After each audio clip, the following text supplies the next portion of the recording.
Another exciting episode of Bulbacast. I am Maniacal Engineer, Bulba Garden Forum's head administrator, and I will be hosting tonight's proceedings. I have several staff members with me. You can actually see their usernames up on the stream today, which is very fortunate, but I'll go through and introduce them, starting, of course, with the big guy himself, Archaic, Good to be here. and then celadonk, Hello. Fitzy. Hey, that's me. No, I'm me. Rhodehawk, Hello. TheCapsFan, Hey. How's it going? and of course, WyndonCalling. Good morning. No, good evening. All right, so we're all here today to discuss our impressions of the Brilliant Diamond and Shining Pearl games. And so the first question to ask is just how far have you all gotten in these games? So we'll start with Archaic. Embarrassingly not very far, though that in itself is the problem. Kind of struggling to get motivated to keep playing, but I guess we'll come back to that in a bit. Fair enough. How many gym badges did you get? Uh, 3 or 4? Okay. Celadonk, what about you? So, admittedly, my hands were not on the controller, but I have been watching my brother play through the whole game from the start all the way to Cynthia, and then a maddeningly large amount of grand underground grinding after that. So, I feel like I have a pretty good grasp of the game, even though, like I said, the controller wasn't in my hands. Fair enough. And Fitzy, what about you? Well, I finished on Sunday? No, last Friday. Finished a playthrough of Shining Pearl all the way to Cynthia, and then spent several hours in the Grand Underground collecting a bunch of non-Sinnoh Pokemon for a playthrough of Brilliant Diamond, which I'm currently about to go for my 5th badge in. Wow. So fifth badge already in your second playthrough. Okay. Yeah. Rhodehawk, what about you? I'm actually in a kind of combined place of Archaic and Celadonk. I'm on my third or fourth gym, but I've also kind of watched multiple playthroughs from multiple creators. So kind of a combined state there. All right. Caps? Yeah. So I actually just beat the 7th gym about 5 minutes ago. I'm enjoying my playthrough so far. Very good. Wyndon? So, given that I wrote a short first impressions review of the game, it would be deeply unprofessional if I had done so without playing much of the game. I've got 3 badges. 3 badges. Okay. Well, I guess 3 badges is enough for a good first impression. As for myself, anyone who has been keeping an eye on this particular Twitch channel for the past week or so will know exactly where I am, as should anyone who's actually currently watching the stream. I made it all the way to the Team Galactic arc, pursued them up Mount Coronet, and then got a little sidetracked, and that's kind of where I am right now. So it does seem like we have a decent variety of people who have played the game or gotten to various points in the game. So the next question, I suppose, is what are your general impressions of the game? Let's start backwards this time. Wyndon, we'll go with you. So this question is always going to be extremely subjective, given that it will depend heavily on how familiar you are with Sinnoh in the first instance and whether you enjoyed Sinnoh in the first instance. I'm someone who is quite intensely familiar with the DS games, played through them many times, played through them in Nuzlocke, monotype runs, and also generally someone who, despite having played them to death, I do have regions that I tend to prefer. So I would say my first impression of Brilliant Diamond and Shining Pearl, I'm pretty unenthused. These are very faithful remakes in many respects. One of the issues I had with Sinnoh the first time around is the distribution of wild species, and I'm not just referring to the eternal meme about fire types. I find that quite a lot of those early species are quite boring and quite repetitive anyway, and so to come to the remake to find all of that still very much in place, leaves me unenthusiastic. Um, that's a really brief overview of my initial thoughts, and that's kind of taking the game as intentioned. There are some other issues which we may touch upon later, which also affect my view of the games, but that's my kind of immediate position. All right. Caps, what about you? So my opinions so far are kind of mixed. Like Wyndon, I've played my fair share of Sinnoh, not quite as comprehensive as you've done. I've never done a Nuzlocke there, never done a monotype run, but I've played all the original Diamond, Pearl, and Platinum, and I have to say, because those are the games that I largely grew up with. They weren't my first games, but they were the first games that I was able to play with other people. Um, I am being hit with a truckload of nostalgia right now, and um, that is very, very difficult to overcome when talking about these games. I think as mere games themselves, they're okay. They're not bad. They're not unplayable, although they are quite buggy. Um, but they're not anything genre defining either. I think we might see that game in January. Um, and I'm just going through taking an easy pace. I'm kind of glad that I'm able to re-experience this amongst a bunch of other people and a bunch of friends who have stuck with me through the years with Pokemon, and kind of re-experience it in the same way I did the originals. So I guess that kind of skews my playthrough in the positive direction. But I think it's also important to note that these are the first games not developed by Game Freak, and it is very apparent. And I find that very hilarious. Okay. Rhodehawk, we'll go with you next. So also having played Pokemon for quite a long time and having played Diamond, Pearl, and Platinum quite a bit, there are definitely things I like and dislike that have already been said.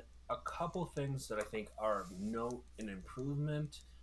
I know a lot of people are very, this is a divisive thing to say, but the actual mechanic of sharing experience, in my honest opinion, in the sense of not playing it as a Nuzlocke or a competitive type environment, um, that element is a massive improvement for the player that just wants to enjoy this game, in my honest opinion, because Diamond, Pearl, and Platinum, at least from my memory, are intensely grind heavy Pokemon games, especially when you get to the point of having to get to the league. And from what I've seen in my general experience of playing the game, of using as many Pokemon as possible, sharing experience is amazing and reduces a great amount of drag on the game for me. But also, I have to say, this game feels like Diamond, Pearl, and Platinum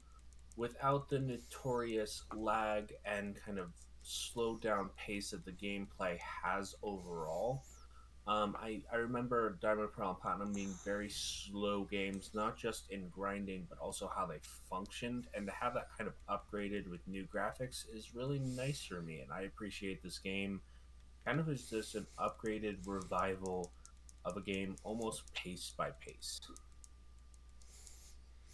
All right, real quick, I'm just going to say hey to Boss Man, and then we'll move on to Fitzy. Hey, boss man, long time no see. Um, I was about to say hi to him as well. Um, I feel like after listening to the others that I might be the minority opinion um, in this video. Um, for me, I have fond memories of the original Sinnoh games.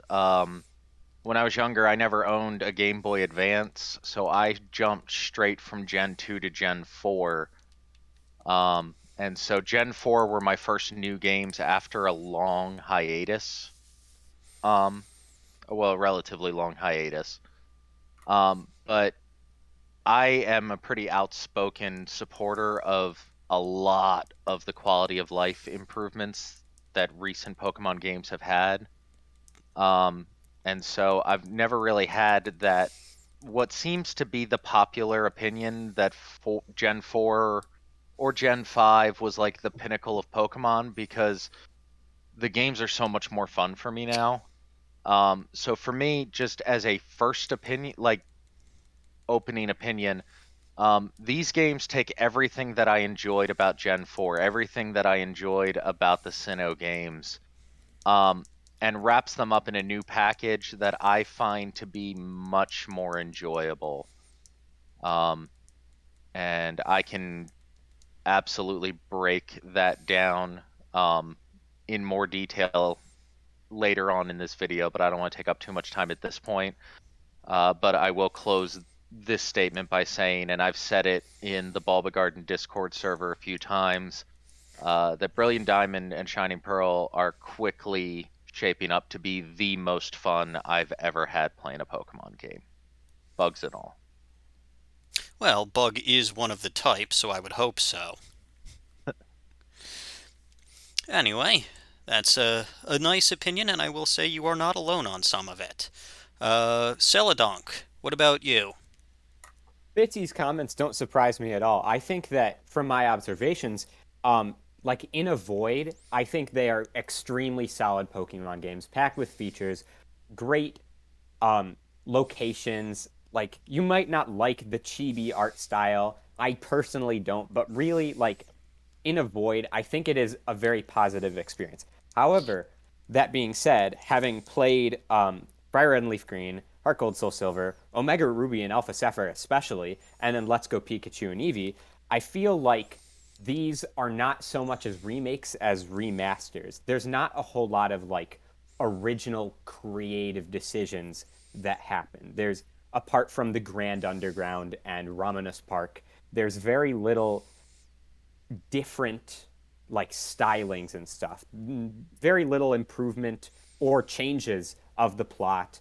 The character designs are the same. All the overworld looks the same, just upscaled. And here's a perspective that I think may potentially be unique. So my career is in music. And one thing that when I initially heard that there were going to be Sinnoh remakes, I was very excited about the music because the music of Diamond and Pearl was incredibly influential to me as a musician, as a composer, whatever.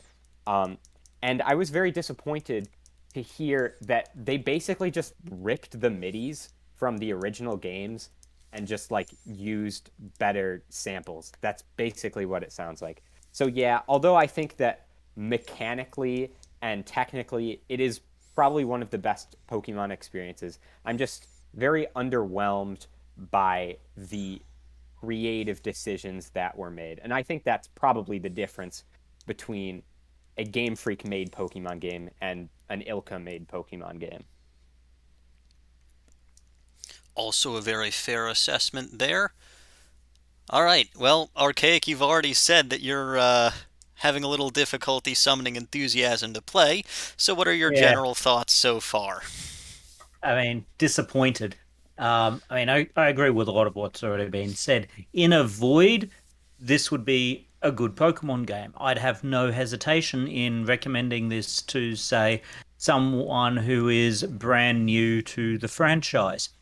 But for older fans who've been with the franchise a long time,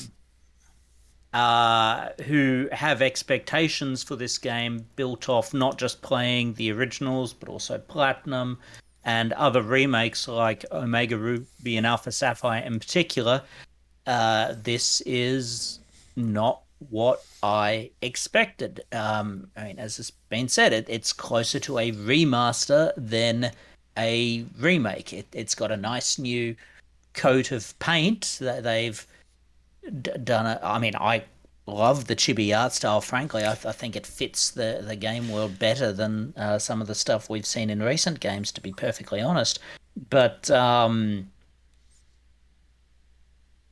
when I look back at everything that Omega Ruby and Alpha Sapphire brought to the table in terms of uh, improving upon the originals, and I look at this, I'm just like, where's the additional substance gone? And I don't blame the developers for this. I'm inclined to think it's not an issue with Ilka. I'm inclined to think it's the Pokemon Company. And I'm inclined to think that it's all about Pokemon Legends Arceus, that they were told that they weren't to make changes to the story beats, uh, or certainly nothing significant, because uh, they didn't want something that could maybe mess with what they were doing with Legends Arceus, because they're trying to consciously link the two uh, storylines together. So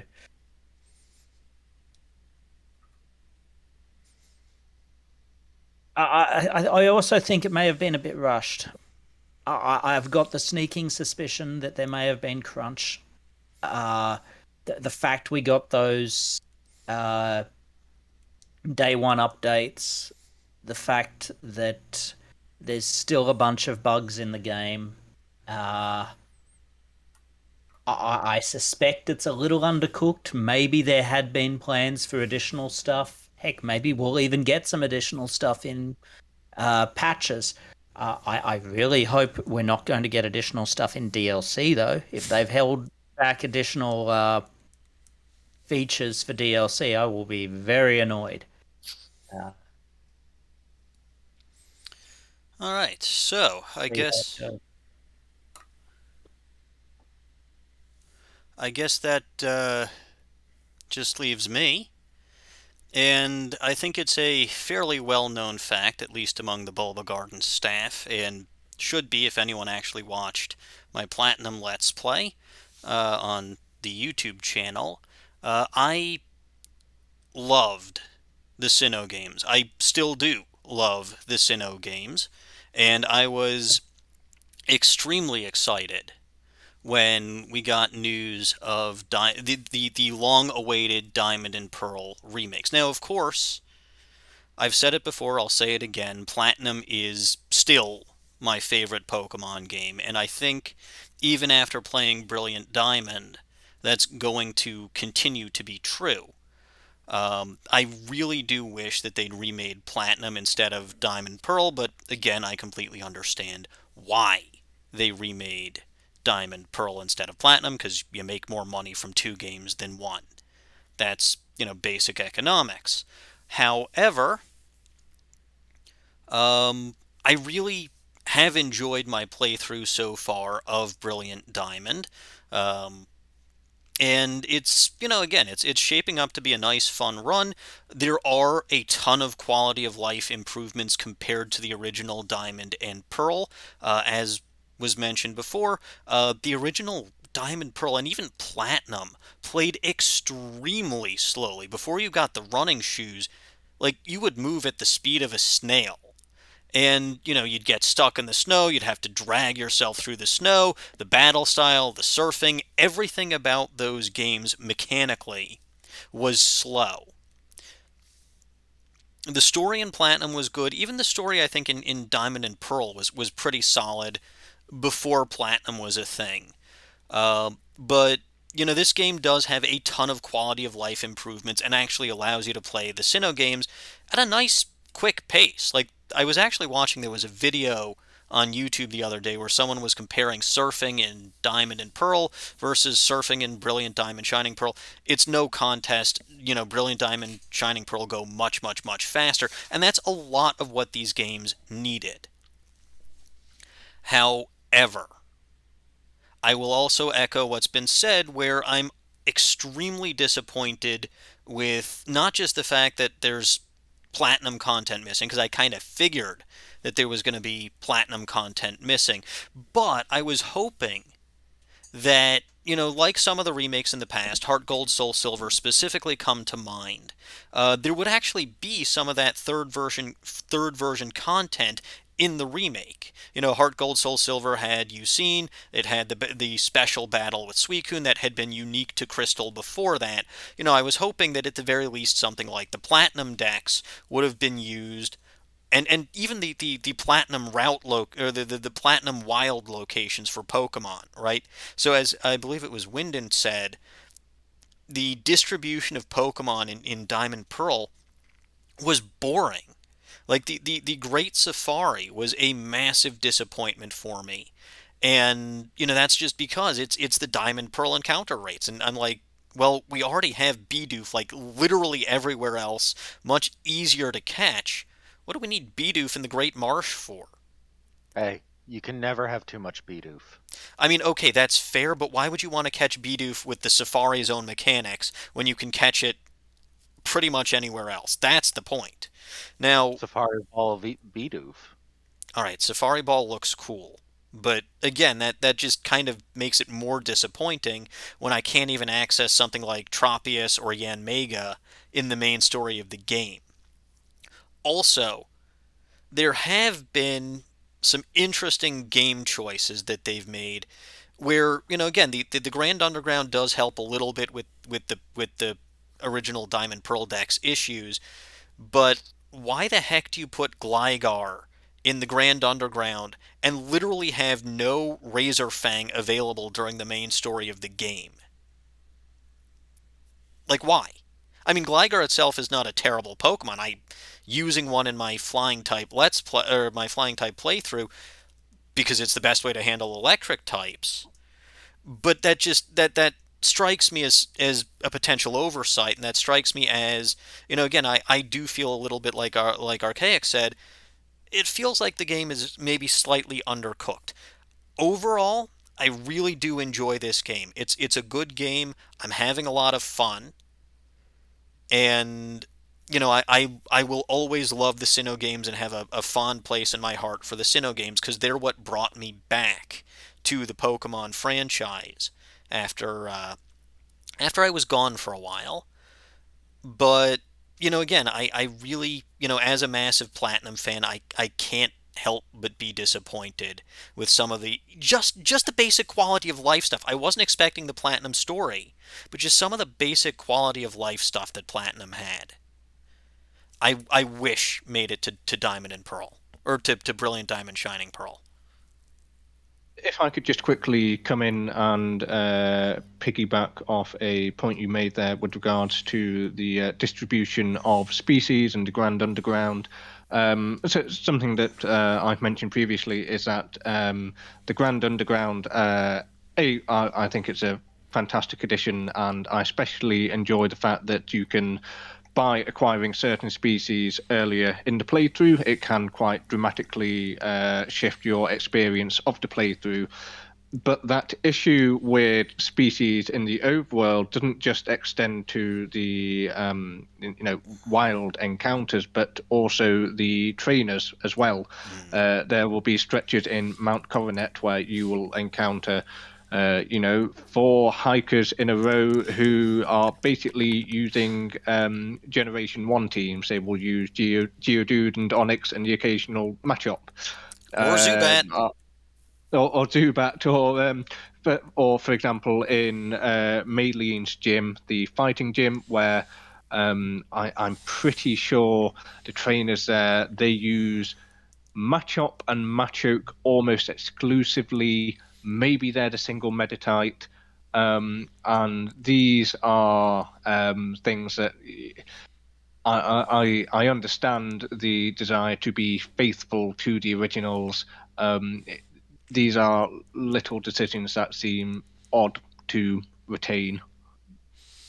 That's also a fairly good point, and actually something that I noted while I was going through some of the, Maleen's in particular, because I know in Platinum you've got Heracross in there, you get Krogunk in there, you get Meditite in there, right? So there actually is a variety of Pokemon that you battle. Or in Byron's gym, you also have the likes of Magnemite and Scizor and what have you that are just not available or not seen in Brilliant Diamond or Shining Pearl, to the point where there's so few steel types, you actually have non-steel types hanging out in the steel type gym. You get non-ice types hanging out in the ice type gym. Yep. Now, see, I really like that. Sorry, I just felt the need to speak up because it's a complaint that comes up about Diamond and Pearl a lot, and also Brilliant Diamond and Shining Pearl since they came out. The idea of Pokemon outside the type showing up in the gyms, and obviously the inevitable mention of Flint and his infamous team. I haven't And gotten there yet. I mean, his team it's Diamond and Pearl. So you've got your fire type specialist with a Steelix and a Driftblim and a Lopunny. But a complaint that I hear from the Pokemon fandom a lot over the years is the idea of the type specialist, and the monotype gyms, and the fact that when you get to the fire gym, you can just waste the whole gym with a water type. When you get to the grass gym, you just take a fire type or a flying type to everything.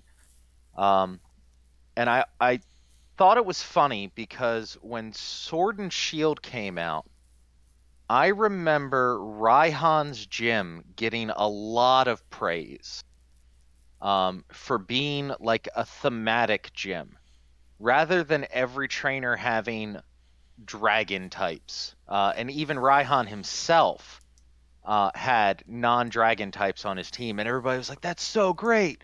Like, yeah, he's the dragon type trainer, but he branches out.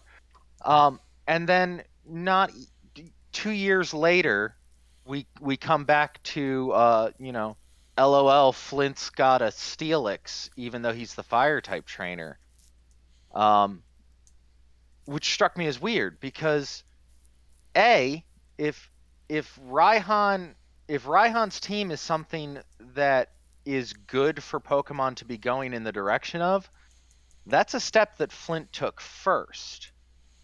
And B, if monotype specialists in the games are part of the quote unquote problem about Pokemon games being too easy, then trainers like Flint are like, if Game Freak would embrace that, I think it would be a really cool step in actually making the games challenging and interesting. Because So- Flint is a fire type trainer, he's just not a fire Pokemon trainer. His Fitzy, whole I want to team is respond to built you on real fire. quick once I get a chance, but I'll let you finish. Sorry.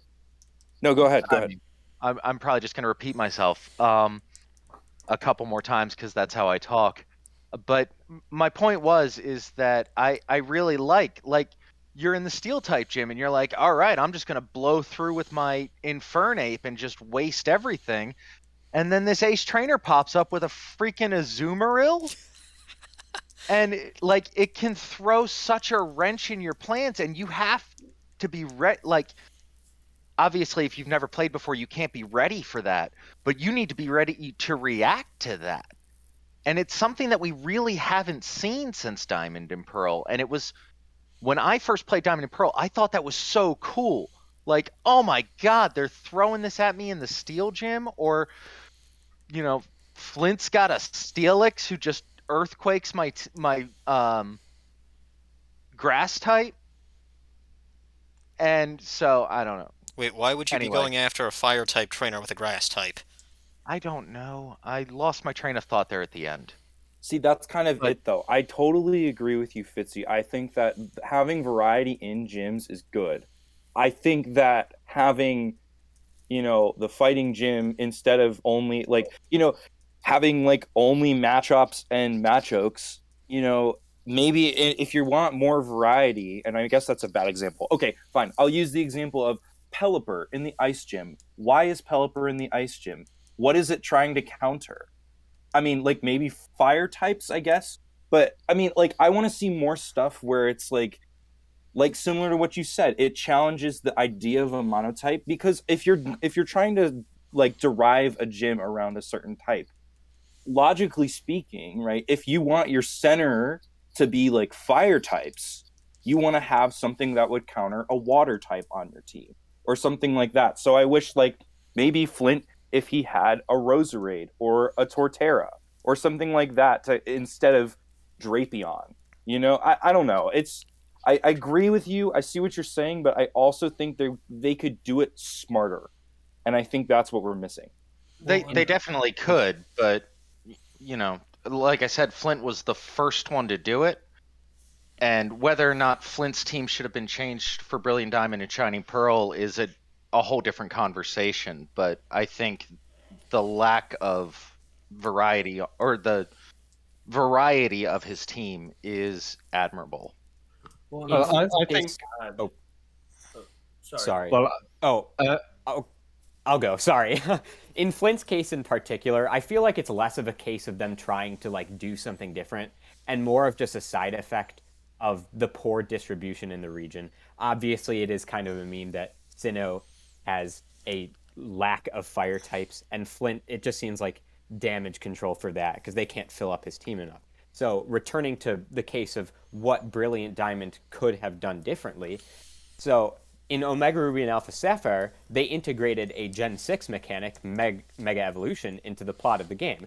What I think they could have done, and I think I would have done, is they could have integrated regional variants, which are a new feature in Generation 7. They could have used the feature of regional variants to add more fire or ice types, increase the variety from just like Bidoof and Kricketot and then a bunch of Gen 1 Mons. And then they would be able to fill up some of these teams a little bit smarter. Because I do agree with you that I think having more variety in gym leader teams, so it's not just one type. Like, I think that Azumarill example in the Canalave gym, I think that's amazing.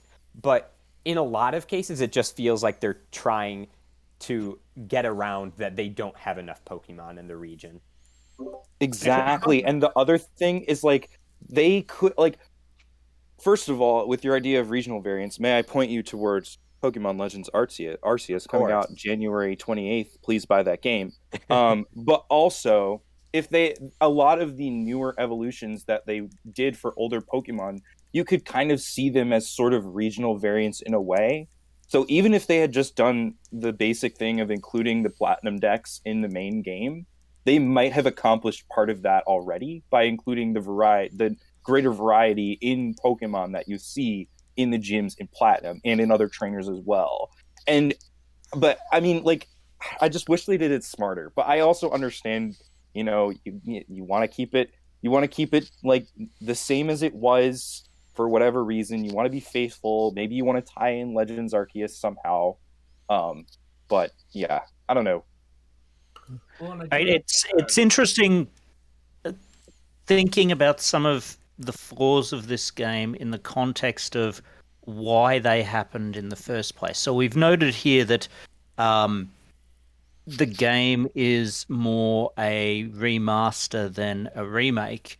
So if we think about, say, all those Gen 1 Mons being in those early routes, why was that back in the day? Well, that's because there was an overreaction to the reaction of the fans to Ruby, Sapphire, basically removing a bunch of people's favorite classic Mons from the game. Original deck set. Yeah, that was the original deck set. And so a lot of the early game of this was like, oh no, don't worry, your favorites are all here. Like Zubat. And But not Charizard. yes, and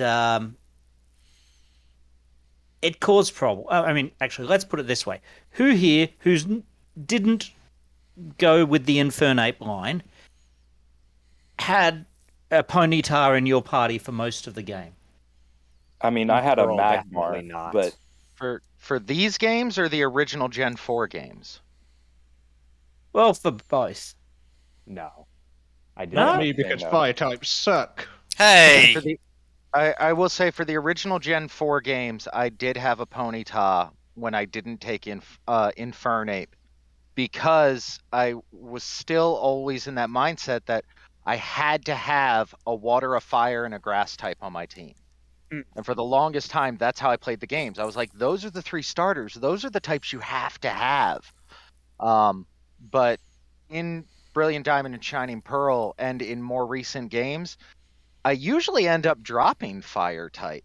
I usually go with like fighting to take care of steel and flying to take care of grass, and the entire fire type just gets taken out of my team unless I take the fire starter.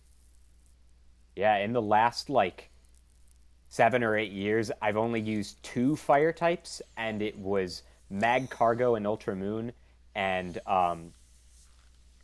Volcarona in Sword. Those are the only two fire types I've used. I don't think there's really a necessary thing to have a fire type on your team, but I think there should be plenty of them in the region at least.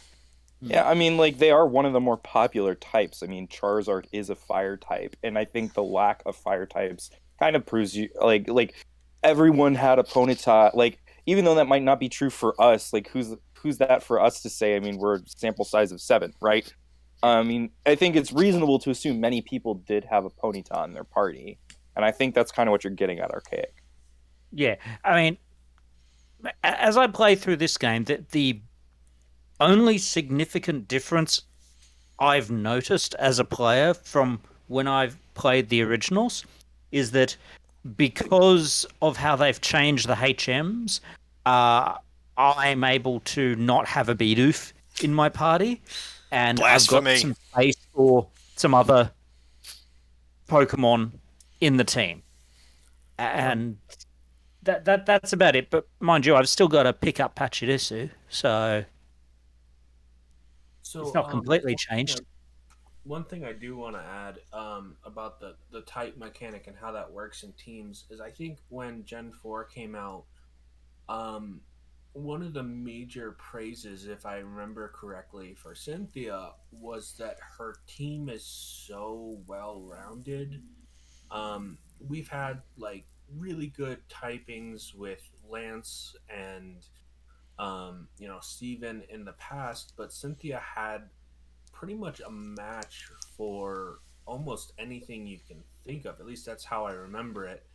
And I think that was one of the beauty of kind of her legacy as a champion was not just that she was difficult, but she just had such a well-rounded team. And I think that even though there is kind of a mismatch and kind of a mix of that, champions and regions tend to get more leeway with that versus the Elite Four. Um, and like kind of having a theme, but also having more rounded teams, especially after Cynthia. And I would personally love to see that kind of bias move over more to the Elite Four and the gym leaders, just because Cynthia does it so well. I would love to see, and Rayhan being an example of that, having like basically an essentially wonderful Sandstorm team. I think a lot of us, if we kind of moved our biases a little bit more, we could see a lot more. Like, I'd personally love to see what they could have done with Flint having just a really good sand or sun team mechanic and having that variety.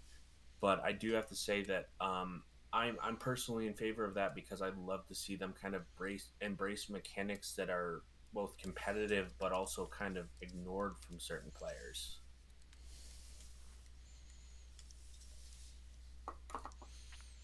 So there's also, I mean, getting back to the main conundrum that Fitzy mentioned, there's also two problems that are being addressed. One is a complete lack of variety of Pokemon, as in you're literally just fighting Machop, Machoke, Machop, Machoke, right? Just over and over and over again. Versus the other one being, the other one being the games aren't difficult enough, and monotype trainers might be a bad idea. Monotype specialists might be a bad idea. One of the reasons, again, I think Raihan works extremely well. And Flint, yeah, technically he did it first, but Flint doesn't work quite as well. Is Raihan actually had a unifying theme, and, again, he was also like a very. He was a thematic battle. He was the only double battle gym leader in the game. His team was completely and totally centered around Sandstorm, and he made that work. Whereas Flint, again, it really does feel like it was damage control for having no fire types in the game, and then kind of needing to fill out his team as a fire type specialist. Like I'm pretty. Go ahead. I will just quickly add that Raihan had a Torkoal as well out of the blue. Well, okay, yes, but he sort of also he was a double battle that was kind of a mostly sandstorm, but a little bit of general weather. So He's a weather gym. he had a theme outside of just a specific type, and I think a lot of people would love to see something that's that challenging, because Raihan was the most like I think Raihan was more difficult than Leon, but um, that's that's because he had a theme going. His team had synergy, whereas Flint really doesn't. And so again, I wholeheartedly agree with you that you can't have the same people that are complaining about the games not being difficult enough, and and wanting more, and potentially wanting to abolish the individual type specialists because it's too easy to defeat them. You can't then have those same people complaining that Flint has a Steelix, a Driftblim, and a Lopunny, or Well, I about think there are other ways to implement difficulty besides just changing the types or the Pokemon that people use for everyone. I mean, they could choose to implement difficulty modes, which is something that people have been asking for since they were removed after Black and White 2. And you know what, Black and White 2, I feel like it was kind of just a side thing that they did, but that's besides the point. I mean, they could do that, and then maybe in the hard difficulty mode, you have something that looks like let's just, because the only metagame knowledge I know is barely Gen 8 stuff. Let's say like you've got a fire type. The fire type gym there has like a Corkle in his easy mode, and then a Colossal in his hard or in his medium mode, and then in his hard mode he has a full Dragapult Colossal team. I mean, that would be the sort of difficulty things that they can implement while also staying clear of that argument, and kind of contradicting themselves. Because I agree with you. I don't necessarily think that Pokemon should be hard. That is a opinion of mine that's a hot take. But I do think that if they were to include something like a difficulty option, not only does that increase accessibility, but it makes the games more interesting to the people who do want the games to be harder. And you know what? Even though I think that Brilliant Diamond, Shining Pearl are much easier than the originals, I think a lot of that has to do with positive things, as people have touched on earlier. Fitzy with the and Rhodehawk with the XP share being a positive, I agree with that. I think it's really nice because it allows you to have combined with the universal boxes. You can access your boxes from anywhere. That combination allows you to rotate in 10 to 12 Pokemon throughout your entire playthrough, which I really enjoy doing. It allows you to use so many more than just 6. You can create different teams as you go through for the different challenges you encounter. So I kind of see what you're saying, Emmy, but I think that there is other ways that the developers could, address those concerns without and like eliminating or just ignoring a group of their fan base. Yeah, If I I can, on that issue of the XP share, like I've loved how they've handled that in the recent games. My only issue with how they've done it here is that they just plonked it in without regard to the existing game balance. So anyone who goes in trying to play it like they played the originals is going to find they're just constantly over leveled, and you Yep. need to actually consciously make that effort to rotate. Because if you don't make a conscious effort to rotate, you will absolutely be over leveled. And if you're the type who only wants to play with your favorites, you're going to find the game excessively easy for you unless you frequently push your favorites out of the team so they don't get over leveled. Uh, it, so, I mean, a difficulty setting and one that you could actually select at the beginning of the game, unlike Black 2, White 2, where you needed to go through the whole an overlink thing after beating the game. Yep. Like a difficulty setting would have made a huge difference. Uh, Even if it was just, oh yeah, we've increased opponents' levels by X levels and didn't even bother changing their moves. if I can jump in on the difficulty thing real quick, um, just speaking as someone who made it all the way to Cynthia, I have to strenuously disagree with the idea that these games are easy. They have stretches where they're easy, um, but I will say that these games are the most I've ever struggled with an Elite Four. Um, and there were also points before the game or earlier in the game, like when I got to Rourke, I started with Chimchar, and when I wiped on Rourke 3 times when I got to him. Um, and from the third gym onward, I only switched out one Pokemon, and that was to pick up an Obama Snow when I could finally get one. Um, when I got to the Elite Four, Cynthia's Pokemon are all 60 to 66. All of my Pokemon were level 60 when I started the Elite Four, and the Elite Four, they really upped the challenge in this game in a way that I have not experienced in a Pokemon game before. Pokemon Um, difficulty in general, to jump in on the subject of difficulty, like it. Pokemon has had a reputation for being extremely easy games for a long time, and in my personal experience, I agree. I have not struggled in a Pokemon game since probably 2013. That being said, there are still people, and I don't mean just children, I mean like adults as well, who continue to struggle with Pokemon. I've mentioned that I've been watching my brother, and sorry if you're watching this, but he was doing a terrible job. He is horrible at Pokemon. So there is still, Oh boy. yeah, he Oh game man. overed 7 times before Eterna City. I didn't even think that was possible. We can laugh at him from our ivory Yeah. tower at the pinnacle of the Pokemon fandom. Yeah.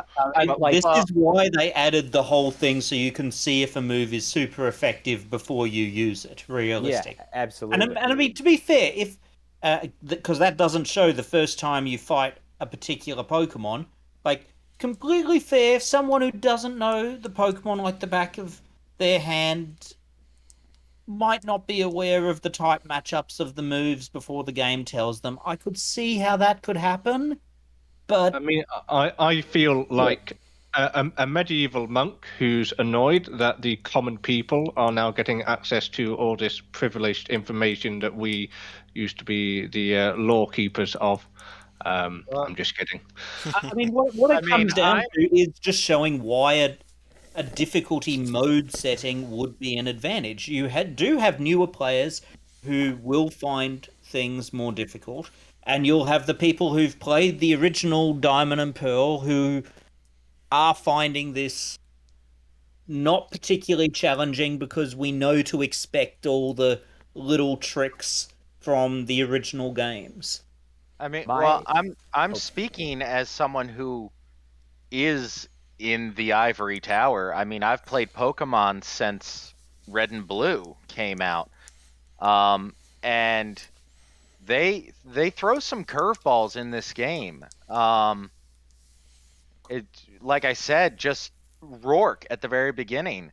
I got to Rourke.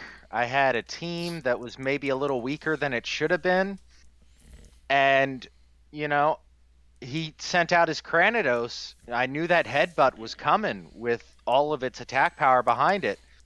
Sent out my Shinx with Intimidate to lower his attack, and then a freaking Bulldoze comes out of nowhere.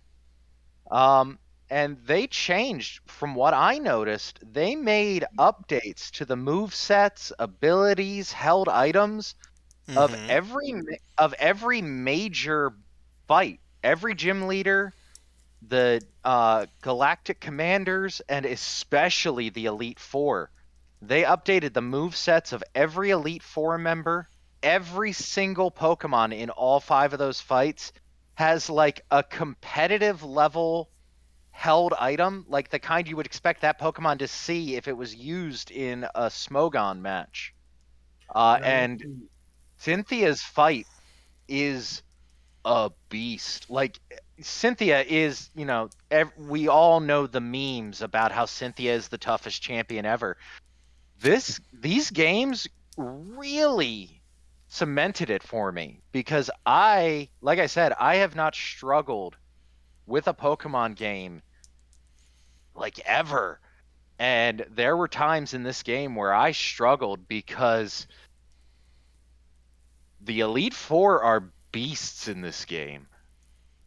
and YouTube is actually currently plastered across the Pokemon community right now with YouTube videos and like titles discussing how tough the Elite Four is in this game right now. I've actually seen more than a few that are like, I laughed at how easy this game is, then I met Cynthia, or I faced Cynthia's wrath. And I actually follow a YouTuber who's pretty successful, and he had a full-on video that was titled "The Hardest Pokemon League Ever."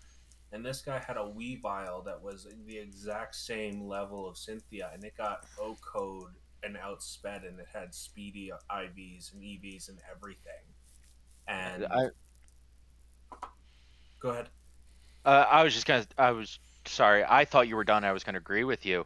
I came in leveled for Cynthia, and I lost half my team at least to each member of the Elite Four the first time I faced them. Like, yeah, Important question. Set or shift mode? shift. Whew. I'm saying. Real quick though, I do want to piggyback to Seldonk's point on the difficulty. I'm not sure if you ever finished your thought there, and I'm kind of interested. Yeah, I did have a thought. Sorry. I mean, I don't mean to take it back to the conversation where it was like 5 minutes ago, but my hot take about Pokemon difficulty is that it already has pretty damn good difficulty options built in. Like, there's very few other games that I have played or in the recent past that you can make it as hard as you can. Say, take like Super Mario Bros. Or whatever. How difficult can you really make that game from its default stage? There's not really any self-imposable challenges that work very well. Whereas with Pokemon, there's Nuzlocks are a thing. There's shift and set mode. You can decide whether or not to use items. There's all sorts of other challenges. Monotype challenges. Yeah, I was going to mention monotypes exactly because about a year and a half ago, I attempted to play Pearl with only bug types. I had to give up. It was impossible. Well, I'm sure it's possible, but it was extremely difficult. So, I mean, it would be nice if they made that more clear to players, especially with all the tutorials that are a little unnecessary. It would be nice if they made the fact that you can make Pokemon games as difficult as you want more clear. But I think that there is already pretty tremendous difficulty options built in already. Someone replied to our Twitter account today with their Hall of Fame. The only Pokemon that they used for the entire run through was a single Bidoof. I saw that. Oh, That is glory. That person is a legend, an absolute beast. Yeah, Oh that god! image has been making the rounds on Twitter. Okay. I'm afraid to report I do know the chap in real life, and I'm afraid that's going to go to his head. Oh no. And I thought I was the massive egotist. Yeah, we have someone in the Bulba Garden Discord server right now who's been giving us all updates on their progress, who is attempting the game with a single Bidoof, and right now is absolutely stalled on Maylene because Oh yeah. Bidoof struggles against Maylene, and they have the fun extra challenge of they never played the original Sinnoh games. And like all I can say is I have so much respect for anyone who attempts to do that because I absolutely do not have the patience for it. Speaking of fun extra challenges, I will admit that one of the reasons I've only gotten 3 badges so far is because I've been distracted by the Grand Underground, which I am quite enjoying. I'm in some respects enjoying it more than the overworld. Yeah, I enjoy digging up these statues. I'm enjoying the hideaways. I think you know, for all my complaints about the main story and the main challenge, the main thrust of the games, a lot of love and attention went here, and it shows. On the topic of the Grand Underground, I think that is probably the neatest thing that they have added. That being said, as neat as I think the Grand Underground is, I cannot help but be cynical about it because I just look at it and I think this is what they could have done with everything else. So, yeah. Go ahead. Sorry. No, that's my thought. So my opinions on the Grand Underground have actually changed a bit, and I think, although I do agree with you, Celadonk, that there's a bit of disappointment there. It's like, oh, this is what it could have been, and I do agree, Wyndon, it is quite the addictive distraction. As time has gone on, and I spent more and more time in the underground, it's starting to lose its charm a little bit for me, and I think part of that is because initially I was just really, really nostalgic for the minigame. I love that minigame. I played that minigame for hours as a kid. And I really liked the additions that they made to the roaming Pokemon. And maybe this is kind of premature to say since I haven't finished the game, and I know that new Pokemon do show up in the underground after you finish the game. But I find myself just running away from them all the time. There's no motivation for me to challenge them because half the Pokemon there I've already encountered in the overworld, and my levels are too high that I don't really need to challenge them to grind. If I see something cool like a Magnemite or a Magby, I'll pick it up and then maybe eventually use it on my team. But I mean, like half the time when I'm trying to explore the underground, I'm running away from stuff. And I mean, as cool as it was initially, and as much as that nostalgia hit me, it was just like another thing where it was like, oh no, I guess I have to go back to the Grand Underground since I made I made it to a new section of the game that has a new section of the underground that I haven't explored yet. So I don't know. Well, I'm probably still. Do apologize. I'm probably still a little more positive on the Grand Underground, but I will agree that the roaming wild Pokemon are very quick, and it can be difficult to run away from them when you are clipping into the edge of a boulder, which seems to be about 6 feet away, but apparently isn't. The collision detection in this game sucks. I'm just gonna say it's that. ridiculous. Can we just say movement in general does Yes. not feel responsive? Yes. I will. I have never had so say, many problems controlling a bike. Oh my yeah, I God. will say I think in my Shining Pearl playthrough, I think I only used the bike for bike jump puzzles and the bike railings because the running was just so much smoother for me. I've found that every single game it with is. the. Sorry, go ahead. I was just going to say it is possible that we're all just turning into old people and our reflexes are shot, Well, but I think it was a little rough. honestly, I have to say every single game that's had the bike in the 3D, aside from Sword and Shield, I think the bike is really well done in Sword and Shield. I cannot control for the life of me. X and Y's bike, can't do it. Omega Ruby Well, Alpha Sapphire's bike, can't do it. But this game's bike can't do it. I don't know what it is. X and I Y, you think should part of the never use problem the is bike anyway because the Roller rollerblades are skates, superior. The yeah, rollerblades are superior in all aspects. There's no way bike. better. There's Yeah. no bike tricks. Why would you ever use the bike? Yeah. Also, you're not limited to only like 4 or 8 directions or whatever. It's like just free movement. Was Yeah. so nice. that's probably the problem, that this game still feels very much like it's on the grid rather than free movement, and using a joystick for free movement doesn't feel as nice, or sorry, using a joystick for the 8-way direction doesn't feel nice and responsive. It would be better if we could use the buttons, but of course if you're using the buttons then you're only walking, and that brings back far too many horrible memories of the original game before running shoes. Well, you're As someone walking, who you're walking or 100%ed running because you can still hit B in the D-pad. Yeah, I'm also an old I person need to check who my holds. controller. It wasn't being responsive for me when I did that. Well, you also couldn't figure out how to use LR as A, so there's What? that. So yeah, that was weird.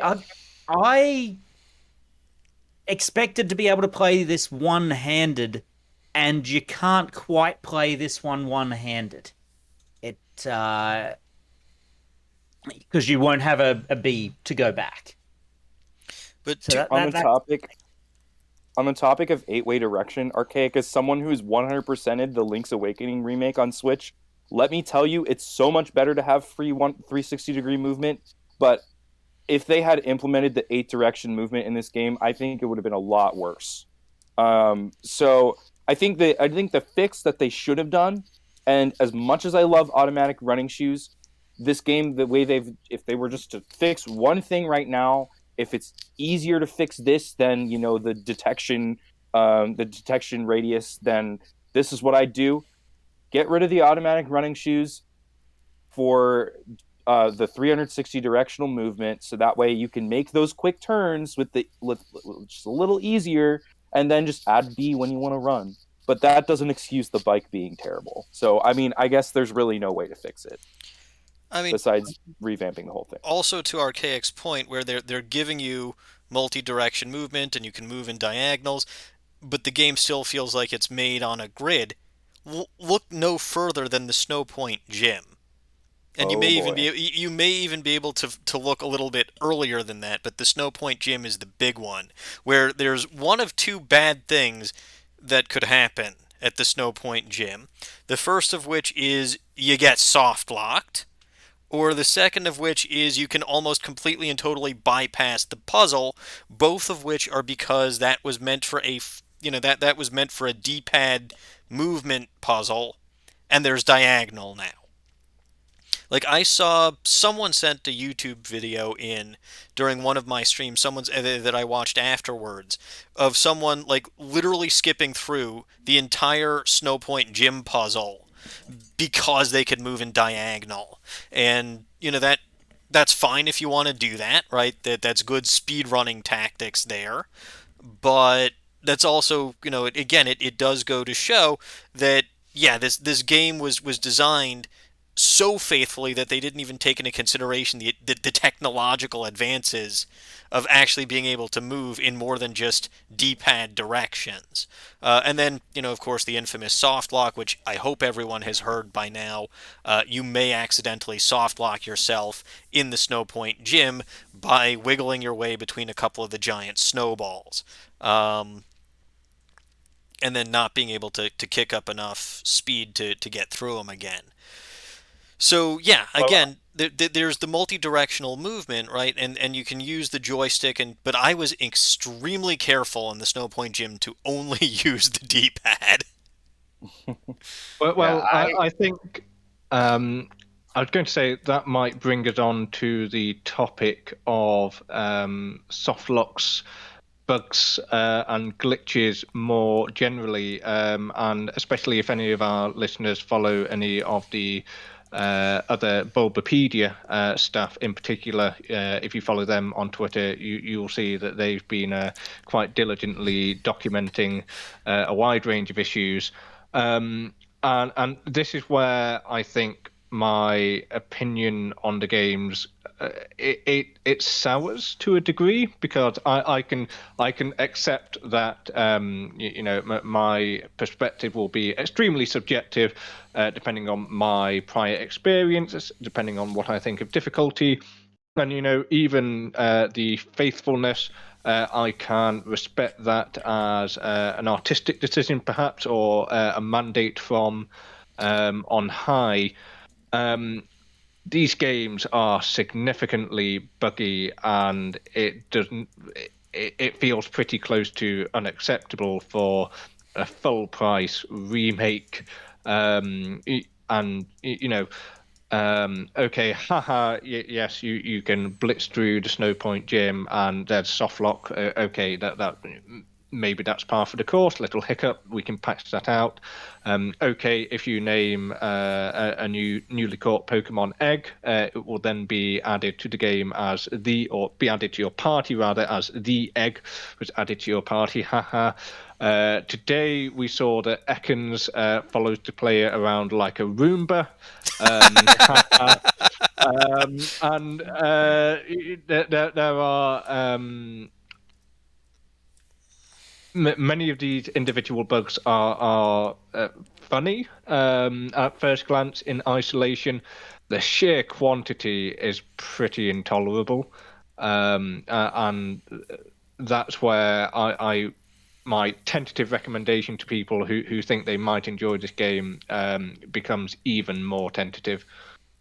I just want to say, speaking as someone who's played the main story of these games 1.5 times now, the Ekans as a Roomba bug is so far the only one that I have seen multiple sources for. That one and the quote unquote void glitch. And I've yet to experience any of these bugs. The only one I've experienced is if your follow Pokemon despawns while you're under a bike rail, it'll respawn on top of the bike rail. So I don't know, like, I guess my question is obviously they're spreading across the internet like wildfire because that's how the internet works. Are they as prevalent as Twitter makes them seem, or am I just in the middle of two really lucky playthroughs? I guess is my question. This is a really, really good point, and it's where I kind of have a little bit of leeway with these games. I agree that the bugs in these games there are so many of them. The fact that the speedrunning community has already got this game under 30 minutes is insane. Typically, that doesn't happen. I don't think that's ever happened for a game since Red and Blue in the speedrunning community. Don't quote me on that. But that being said, a lot of the bugs, aside from maybe the Snowpoint one, as a misinput, are not necessarily game break. I think you can get through a general playthrough of BDSP, especially if you know what you're doing, but even if you don't, without encountering any of these bugs. The major ones that hurt your progress. Now, are there pop-in issues with the following Pokemon? Yeah. Are there like spawning on top of the bike racks? Yeah. But nothing is really super harmful. However, the fact that they exist is still a problem, in my opinion. Be clear, I'm not saying they're not a problem. All of us, I believe, would prefer a game with no bugs over a game with bugs. I was just, like I said, I've played quite a bit of it and haven't experienced any of them, so I was just curious. See, like if anyone, you say like that if anyone here. you say that some of us would prefer, or that we should all prefer games without bugs. Then, but I'll take the original Red and Blue over Fire Red, Leaf Green any day, So, missing no. sorry, I meant damaging bugs. Okay, that's Yeah. fine. Sorry, I should That's have been acceptable. more But this does go back to what Archaic mentioned earlier, where and this is something that I know we've talked about before on previous Bulbacasts, and has been mentioned many times, where it feels like the game may have been rushed a little bit towards the end, right? They had a date, and they announced a release date before they really should have, and they were really rushing towards the end, or the once a year release is really kind of catching up to them, and things like that.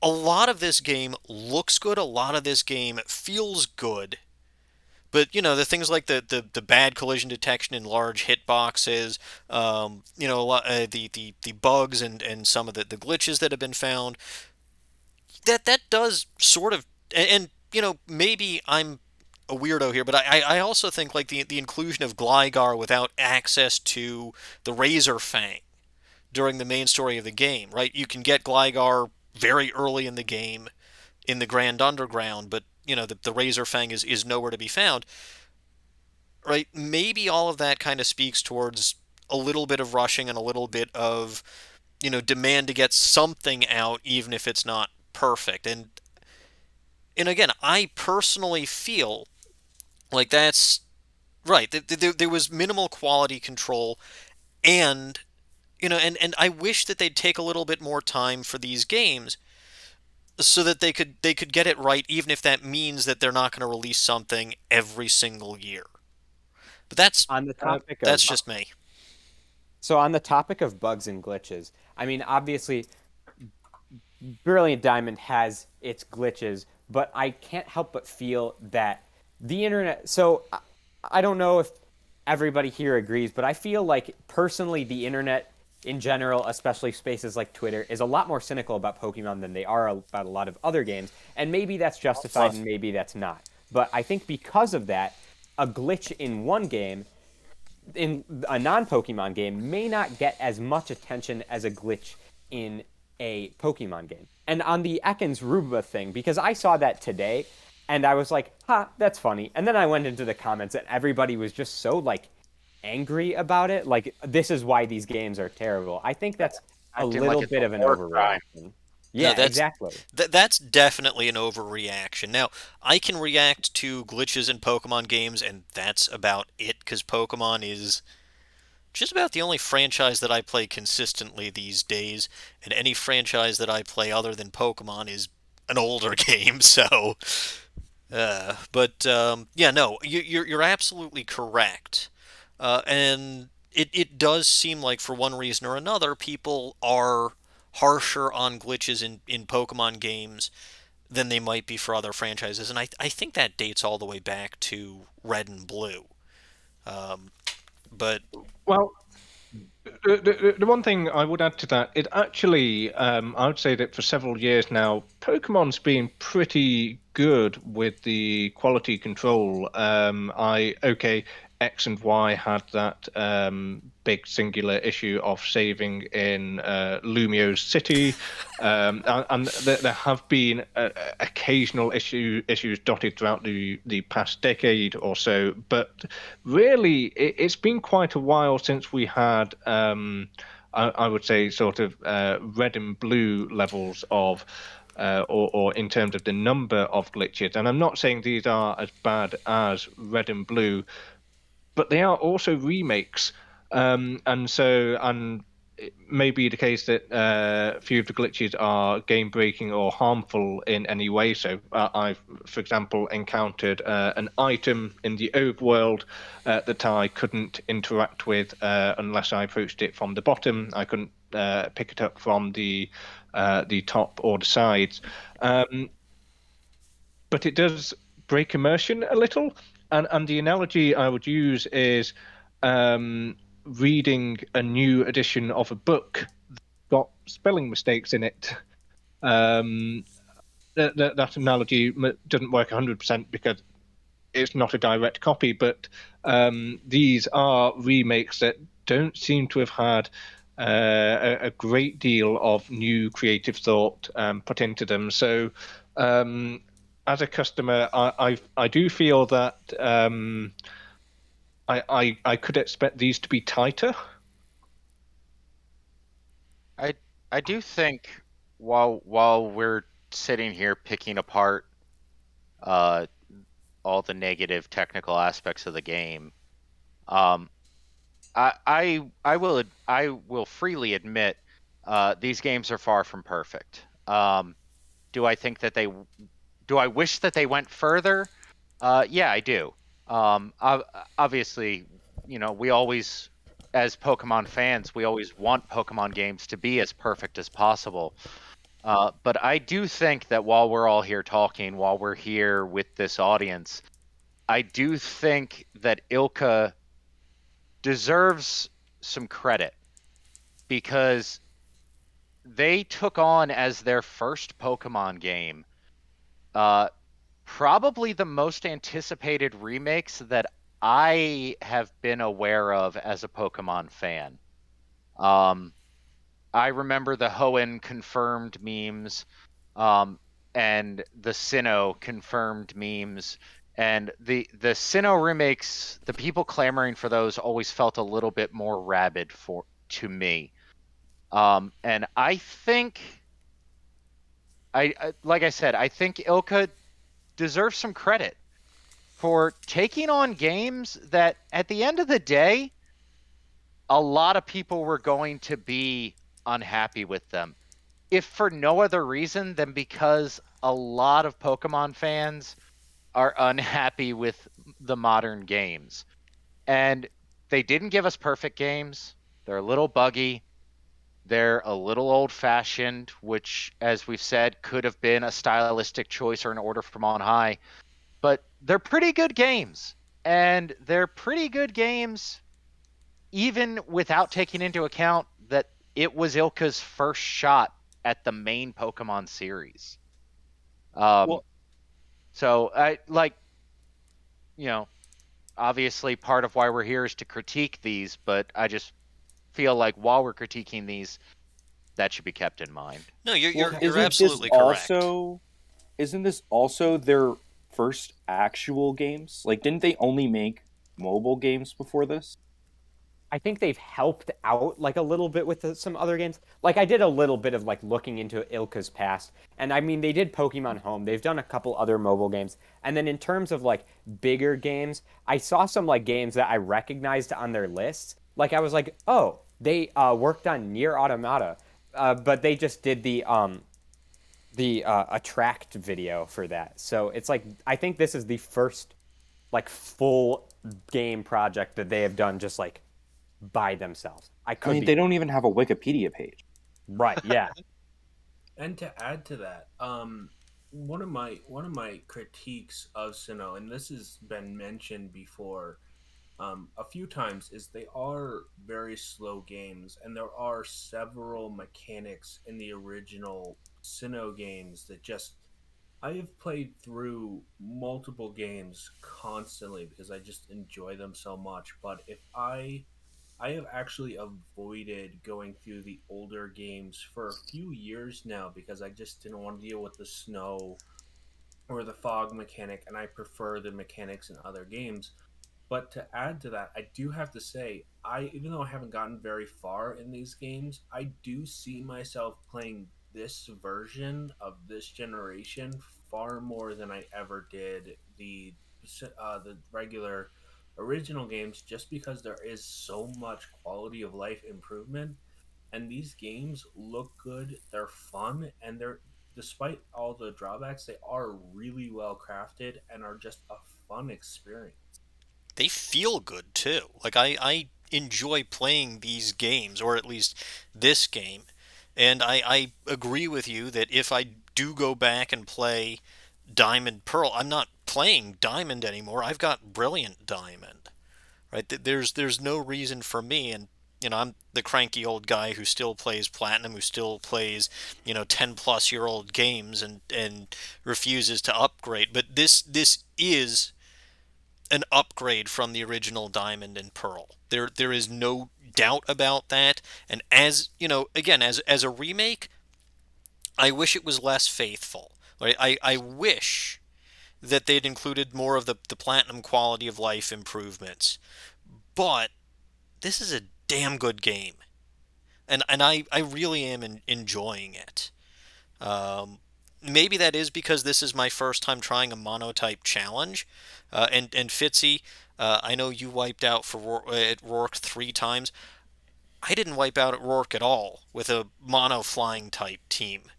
So, but I still had to grind. I still felt the challenge. I still spent a very good chunk of my first episode actually being nervous about a gym leader who, normally I can take out with Piplup or with Badoo or with something that I have a massive type advantage against. Um, I mean, I was there for that stream. You were terrified. oh, I was terrified. I admit that I was terrified. I went into the battle with Rourke expecting that I was just going to grind off of him a little bit to level up. But I ended up double team beating him with double team, as it were.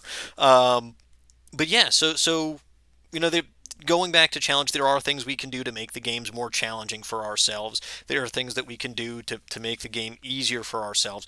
But in general, I have very much been enjoying this game so far. I will continue to enjoy this game moving forward, and I certainly can and do see myself, when I'm not doing a flying type challenge for the Twitch stream, I certainly see myself playing this game, either coming up with my own team or, or some other challenge run that I just don't broadcast.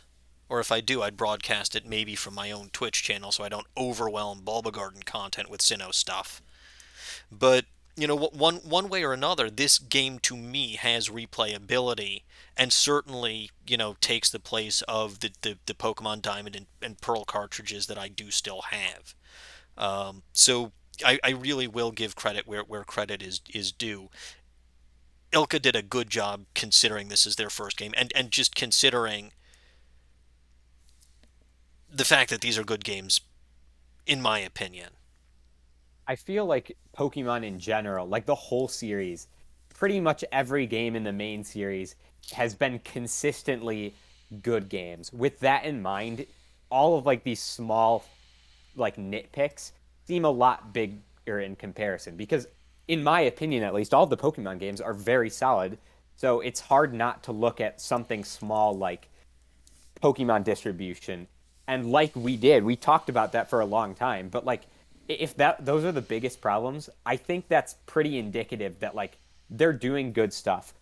However, with that in mind, it is really hard to get over like the psychological issues that I have compared with other Pokemon games. With that in mind, I'm not really satisfied with Brilliant Diamond and Shining Pearl. I think they're good games.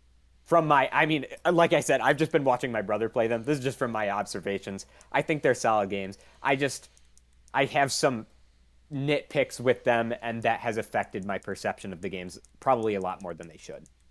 Real quick, because I can feel the conversation starting to get away from bugs and glitches, and I hate to do this again, but I really actually want to hear from Archaic about your thoughts on the bugs and glitches in BDSP, especially because I feel like we've compared them a lot to Red and Blue on on this cast, and considering that you were around for Red and Blue in a state where, I mean, as for some of us, we were kids, others we weren't around. You were in a position where I feel like you kind of understood the nature of a glitch and why it occurred.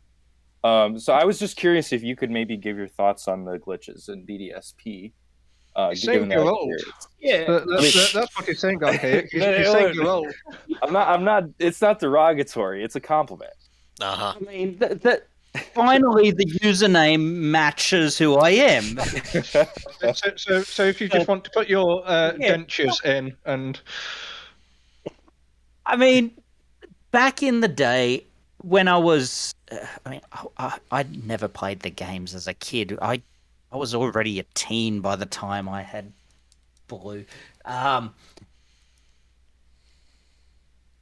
Was I? Yeah, no, I have to be at least 13. Okay. Anyway, probably older. Back then, glitches weren't a big thing. And I mean, it was a different time too, because you couldn't patch glitches out. A glitch that was in the game was there forever. Not unless they like released a new version that didn't have the glitch in it. So the glitches in the original game didn't really impact your regular gameplay. Like, unless you were doing some weird stuff, probably because you were following an online guide on how to do the glitch because you wanted to get missing no or whatever. There was an online guide in those days? Yeah, it was Yeah. called Game Facts. You know, I'd actually have to double check on if GameFAQs was around then. Oof. It might have actually been pre-GameFAQs. Anyway, I remember following guides on how to do the missing no glitch because I wanted to dupe items. It was the easy way to get more than 99 rare candies. Or Master Balls. Yeah, I remember back in the day, it was the rare candy glitch, and missing no was a footnote. Yeah, pretty much. Also, I just Googled it, and GameFAQs started in 1995. So Yeah, it was out. Well, the site was out, but I'm not sure that was where we were actually checking for things back in the days. I mean, back then, geez, probably would have been the UPN forums that everyone was on. AOL chat rooms. Ooh. But it wasn't a big deal back then because it wasn't really noticeable during gameplay unless you went out of your way to see it. And because if glitches happen, well, it happens. Today, there's somewhat different expectations from players in terms of polish. And there's the issue that some of the glitches we have seen, like Roomba Ekans, are ones that you will encounter in regular gameplay, even if you even if it doesn't have any significant impact. And the soft locks as well. Those ones are actually quite plausible for players to encounter. So, as we said, it just comes back to feeling like a lack of polish. The glitches in Gen 1 didn't feel like a lack of polish. They felt like glitches. Things like Roomba Ekans are like basic quality control should have picked that up. Surely you would have had some bored quality control tester who's in job on one day was basically, test around the Pokemon following you feature and do it with every single Pokemon briefly. Because that's how boring quality control work is. But that sort of thing should have been identified. I mean, to some extent, it almost makes me wonder in the conspiracy theorist back end of my mind that the whole fact that the game's leaked before release date, was that to get some free beta testing from players who talk about glitches they found on social media, which they could then patch in the day one patch? Could be. I do like that conspiracy theory, even though I do question the nature of its truthfulness. I don't think it's true, but if someone told me that, I'd say it's plausible, unlikely, but plausible. And the very fact that I even find that plausible in these circumstances is worrying. To just the range of glitches that have been found. I agree. I also find it very worrying that the webmaster of our site is such a strong conspiracy theorist. Look, I was a shipper back in the day. You can't be one without the other.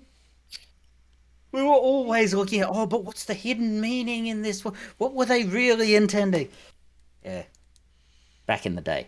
Anyway, so yeah, like ultimately, are the glitches a huge game-breaking problem? Maybe not, but they're certainly noticeable. There's certainly a lot more people talking about them, and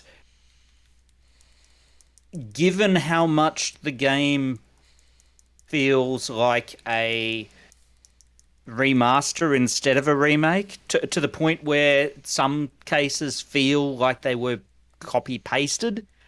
I guess if it had been a proper remaster, if there had been more substantial changes throughout the game, I wouldn't have as strong feelings about there being glitches because, like, oh, of course, if they've had to do all this extra work, of course, some glitches are going to sneak in. But for something that feels so similar to the original, where it feels like they probably, I mean, you could be forgiven for saying that almost everything done here was just a new coat of paint. I mean, we know that yes, they have actually changed a lot of the back end stuff, but to the average player going through, they're not necessarily going to feel that quite so strongly. And yeah, it just feels either lazy or rushed. And to be completely fair to the developers, I'm sure it is the second. They were given a date, they had to work to it, and this was their first real major game doing the main game as opposed to just assets, and it got away from them. And certainly it wouldn't have helped doing this during the COVID pandemic either. Oh, absolutely not. That's definitely another overarching thing that we need to consider when talking about these games. And I agree also with you, Archaic, and also Kasumi, who's in chat, about the glitches being made a bigger deal because of social media. I mean, especially when you have high-profile YouTubers and Poketubers retweeting their experiences with these like glitches and stuff and saying, don't buy this game, it's so glitchy, I'm having such a bad time because of all the glitches that I'm not actually experiencing, I'm just sharing this information so that you don't have to waste your $60. And then they double back and they're like, oh wait, but I'm actually not having that bad of a time with the game. It's like it gets kind of frustrating, and it just adds to the nonsense. Poketubers weren't a thing back in the day of Red and Blue. I don't think No. YouTube was a thing. Back in the day, I can't deny that we had large threads on the major forums of the day that discussed this sorts of stuff. But particularly back then, I mean, you didn't have any sort of like internet celebrity who people already had a connection to prior to the engagement with the Pokemon franchise. I mean, you had people who were big within the Pokemon community, but that in itself was a fairly new community at the time. So no one had this sort of outsized influence that the Poketubers do right now. Right. We also were, as an entire community, a lot less cynical and a lot more trusting.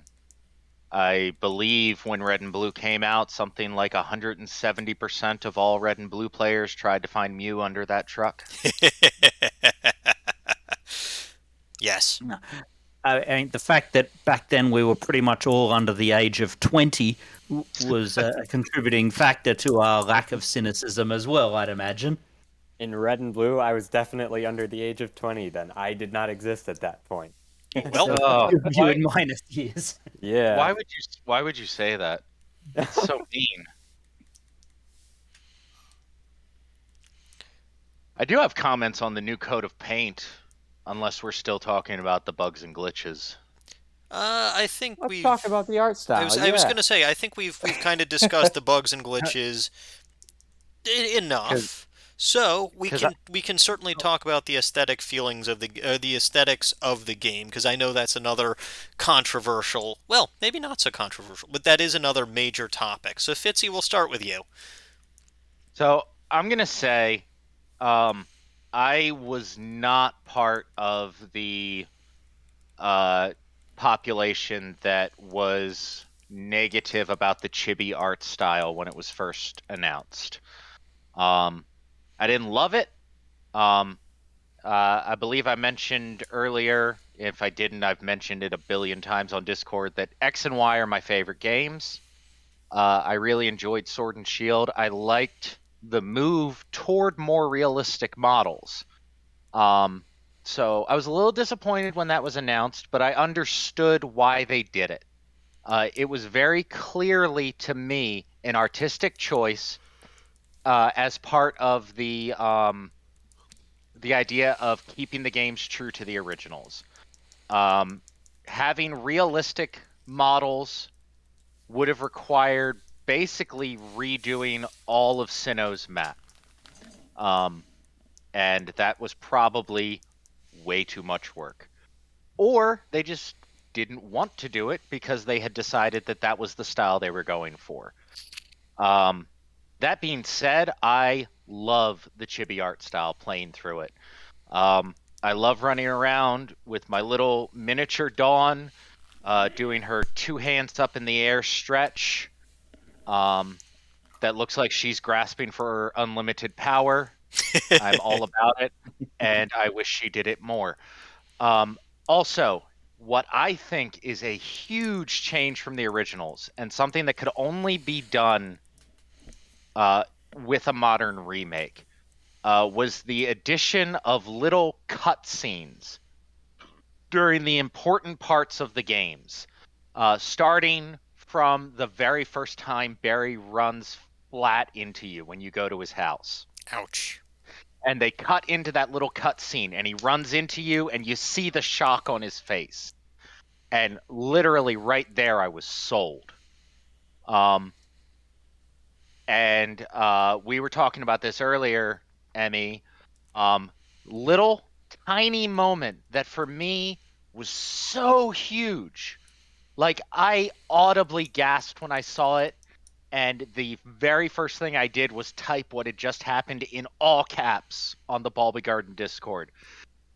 And that's when you meet Cyrus in Celestic Town, and he confirms that he runs Team Galactic, and he starts talking about his dream for a perfect world, and his model smiles. And I was just like, oh my God! It was such a huge moment for me and was so tiny. And it definitely didn't happen in the originals. I'm sure I would have remembered something like that happening in the originals. So the addition of those cutscenes, I thought was an immense improvement over the originals. I thought it was great. Yeah, I mean, Cyrus smiling is just creepy, but I really do agree that I was also blown away by that particular moment, as is evidenced by that episode, whichever episode of that was of my live stream. Um, but does anyone else have any strong opinions, one way or the other, on the art style? I I, actually do. I'll give it up. I'll give it up for this one. Okay. I actually had an opinion. I don't know if this is unique or not, but I love the chibi art style. But I also can kind of understand why they did this, as evidenced by like a lot of people who have dived into the analysis of the story of Diamond and Pearl and Platinum.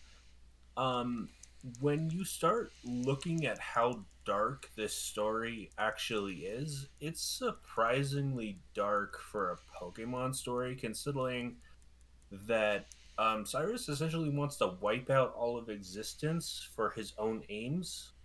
And, with the addition of in Platinum, the distortion world being, rumored to be what it is in the Pokemon world, there are some very mature themes that have definitely kind of changed over the course of Pokemon lore and legend, and I can kind of see them going to the realm of chibi to kind of offset that in people's minds to a degree. and adding a note of cute and adorable to try to offset what, for some people, especially younger kids, if they really thought about it, would be an disturbingly creepy goal for a E for everyone kind of villain to have. Especially noting that just Cyrus smiling has such an impact on people. I can only imagine that if they went even further with this, what kind of impact that would have on the player. To respond to both of you, because I agree with both of you. First, starting with Fitzy, I agree that the details are what makes the art style worth it, in my opinion. And that being said, to Rhodehawk's point, I also agree that if they were to expand on it more and bring it into a more modern quote in quotes art style, all the other remakes they did, that they would be able to expand on that even more. Cough cough. By Pokemon Legends Arceus. It comes out January 28th. Why Actually, do you is keep it 28? plugging that? I wonder why. But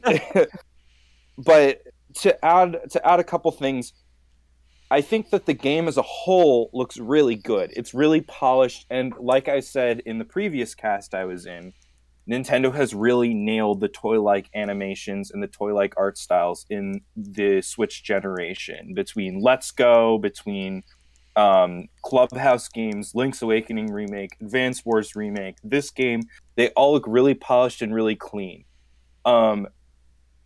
I also like some of the details in some of the other parts that you don't normally pick up on, or that you wouldn't pick up on in the originals. For example, the big one that everyone's talking about is in the background of every battle, you can see Mount Coronet in the distance, which is a awesome little Easter egg there.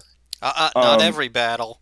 Well, of course, the ones in the caves and the ones in Mount Coronet, you can't see Mount Coronet. And but the in one on every Spear open Pillar. world battle, whatever.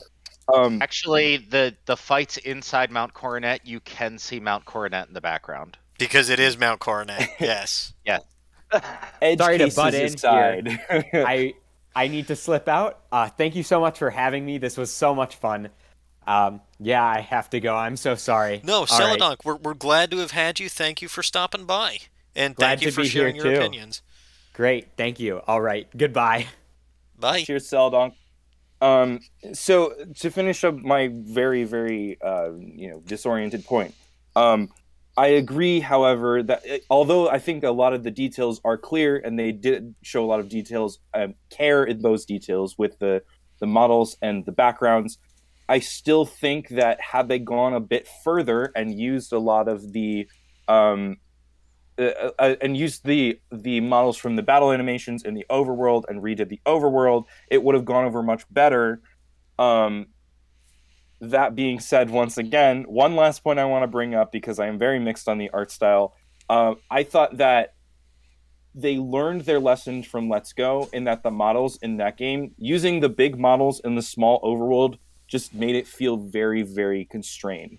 And using the smaller chibi models makes it a lot better in this game, because it actually expands the scope of the world a little bit more, because your characters are smaller. And I do like that. So I don't even know if I have a conclusion on the art style at this point. I like it. I also kind of don't like it. Whatever. On to the next person.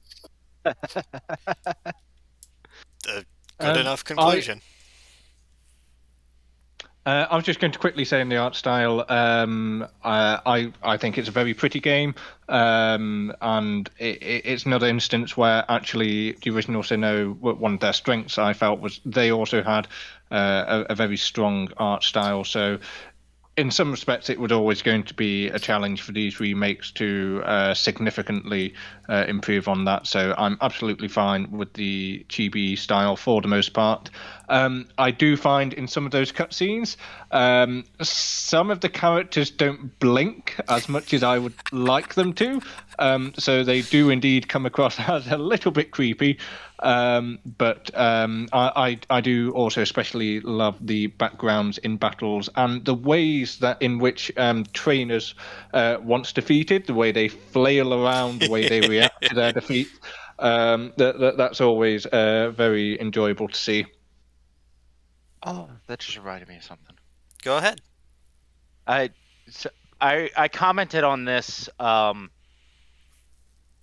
in Discord when I first started playing the game because I didn't notice it until Rourke.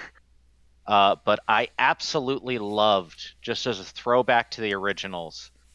If you go back and play the originals, the pre-battle scene where you're preparing your Pokeball and the other person is in some sort of pose, like the school kids have like their leg up and are throwing the ball. Mm-hmm. I loved how in Brilliant Diamond and Shining Pearl, every single trainer, when a battle starts, they are freeze framed in that pose, and then the game transitions into the battle and they're animated.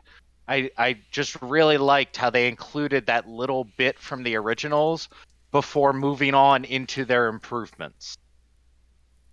That was a nice touch. Archaic, do you have any thoughts on the art style that haven't already been mentioned? That haven't already been mentioned. All right, fine. Then, do yeah, you no, have I any mean, thoughts on the art style then? I mean, it's cute. It reminds me very much of Link's Awakening on Switch. I have no problems whatsoever with them adopting this. In fact, if they had gone this art style from XY onwards, I wouldn't have had any problems with this. I feel like, how to put it? My only concern is why they decided to go with this art style. Because I suspect this is, again, they went with this kind of art style because they felt that was more in line with what was in the original games and picked it for that reason, as opposed to picking it for the artistic merit of this style. Like, I was originally expecting it would probably be in line with the art style of Let's Go. And, I mean, I wouldn't have really had a problem with that either. Them going with this art style did give us one limitation in that it meant the outfits would basically only be full outfits. We wouldn't be able to mix and match components. And that, I know, hasn't necessarily been people's favorite. And actually, this is kind of on a bit of a tangent, but linked to some of what I think you saying it before, Wyndon, about like how they could better signal how you could specialize and do these sorts of things in game to up the difficulty level and so forth. If I could have changed my outfit from the beginning of the game, or relatively close to it, so I could more outwardly signal the kind of trainer I was, perhaps that would have helped people get more in the mindset. Because I think stuff like your outfits can really change how you approach things as a character for those who are like getting into the role-playing aspect of the games. Whereas and for that matter, the same with like your character appearance and so forth. The fact that we only had a selection of portraits here, so we weren't able to be like ourselves making a character. We were selecting a bunch of pre-made ones. And I mean, yeah, okay, fine, that's how it was back in the day. So to some extent, they're just like trying to stay in line with the original one. But Well, again, no, this in the original one, you basically just had the choice male or female. You didn't have like any choice other than that. So the fact that there were multiple different models for the male, multiple different models for the female, was an is an improvement. improvement. Yeah, it's an improvement. But I mean, well, is it really multiple models this time, or is it just different skin tones on the same model? Skin tones, Pretty sure eye it's colors, black. hair colors, different. So I guess it's the same sort of basic model, which is different coloration, Yeah. but still technically an improvement or at least an added Yeah. option So I won't compared deny to it's the an original. improvement, but it's still a step back from what they've been giving us in the most recent generation. So I mean, yeah, everyone I watching guess everyone watching the intrinsically, stream now knows that I'm wearing the platinum outfit. yeah. So yeah, Uh, like It's so I good. just feel like that was a missed opportunity. Um, but apart from that, I mean, I, I loved everything else. So that's not a problem. And yes, I love the cutscenes, including those in Pokemon games. Like, about time. Um, Well, technically, we've had cutscenes, or at least some sort of cutscene in Pokemon since Emerald version. well, yeah, Possibly but it's not before quite that, the but same when it's just sprites, is it? eh. I still remember that the epic battle between Groudon and Kyogre, and your player character not being the center of the screen for like 5 seconds was a big deal back in the day. Yeah, but I I agree with you, Emmy. But the fact that they added those more personal cutscenes. Like I never played Gen 3 as I mentioned earlier, but in Gen 4, when you got to the spear pillar and you had that cutscene where Dialga or Palkia is summoned, or obviously the famous cutscene where Giratina shows up with the shadow wings and Oh, whatnot. that that Um, that was like that was great the first time I saw that. Pokemon has done cutscenes, but this is the first time. I don't know. They hit differently, I think, and I think that's what Archaic is saying. Maybe I'm Well, Yeah. misunderstanding him It through it my it own it, lens. it feels they're a bit more punchy, they're a bit more personal, and Cyrus can smile. I mean, the question is, should Cyrus ever smile? Uh, Iris should absolutely smile. It is adorable, and I will not hear anything negative about it.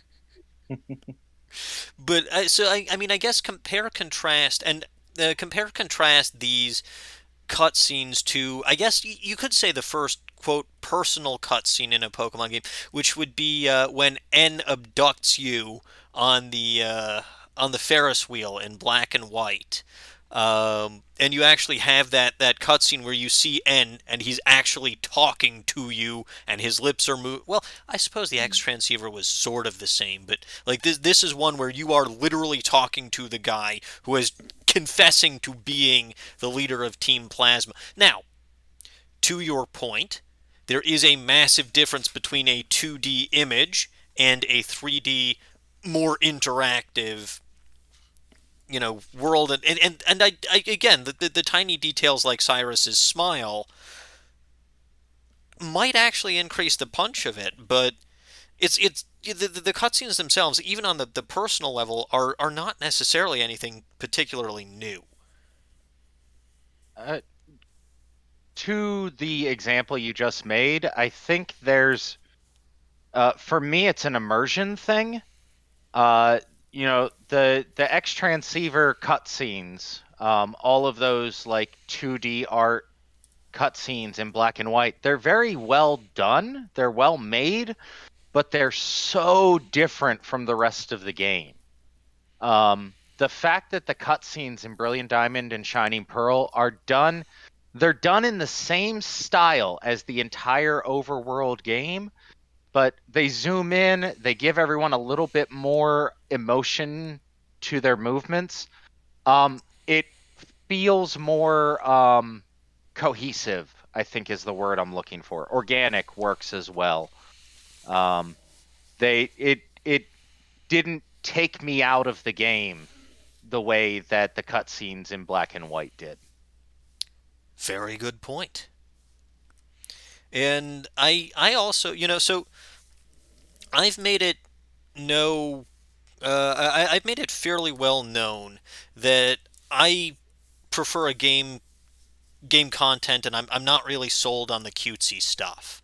Like I again, people watching the stream will see there is that I played Let's Go at one point, but I literally did that, just breezed through Professor Oak's opening dialogue, uh, nickname or named myself Engie, named my rival Snowy, and then basically just saved at the earliest opportunity because Mew. I other than that, I have had this copy of Let's Go for a very long time now, and I haven't touched it. And part of the reason that I've been skeptical of it, part of the reason that I've been, less inclined to play it, is because I'm not a fan of overly cutesy stuff. It's not my style, right?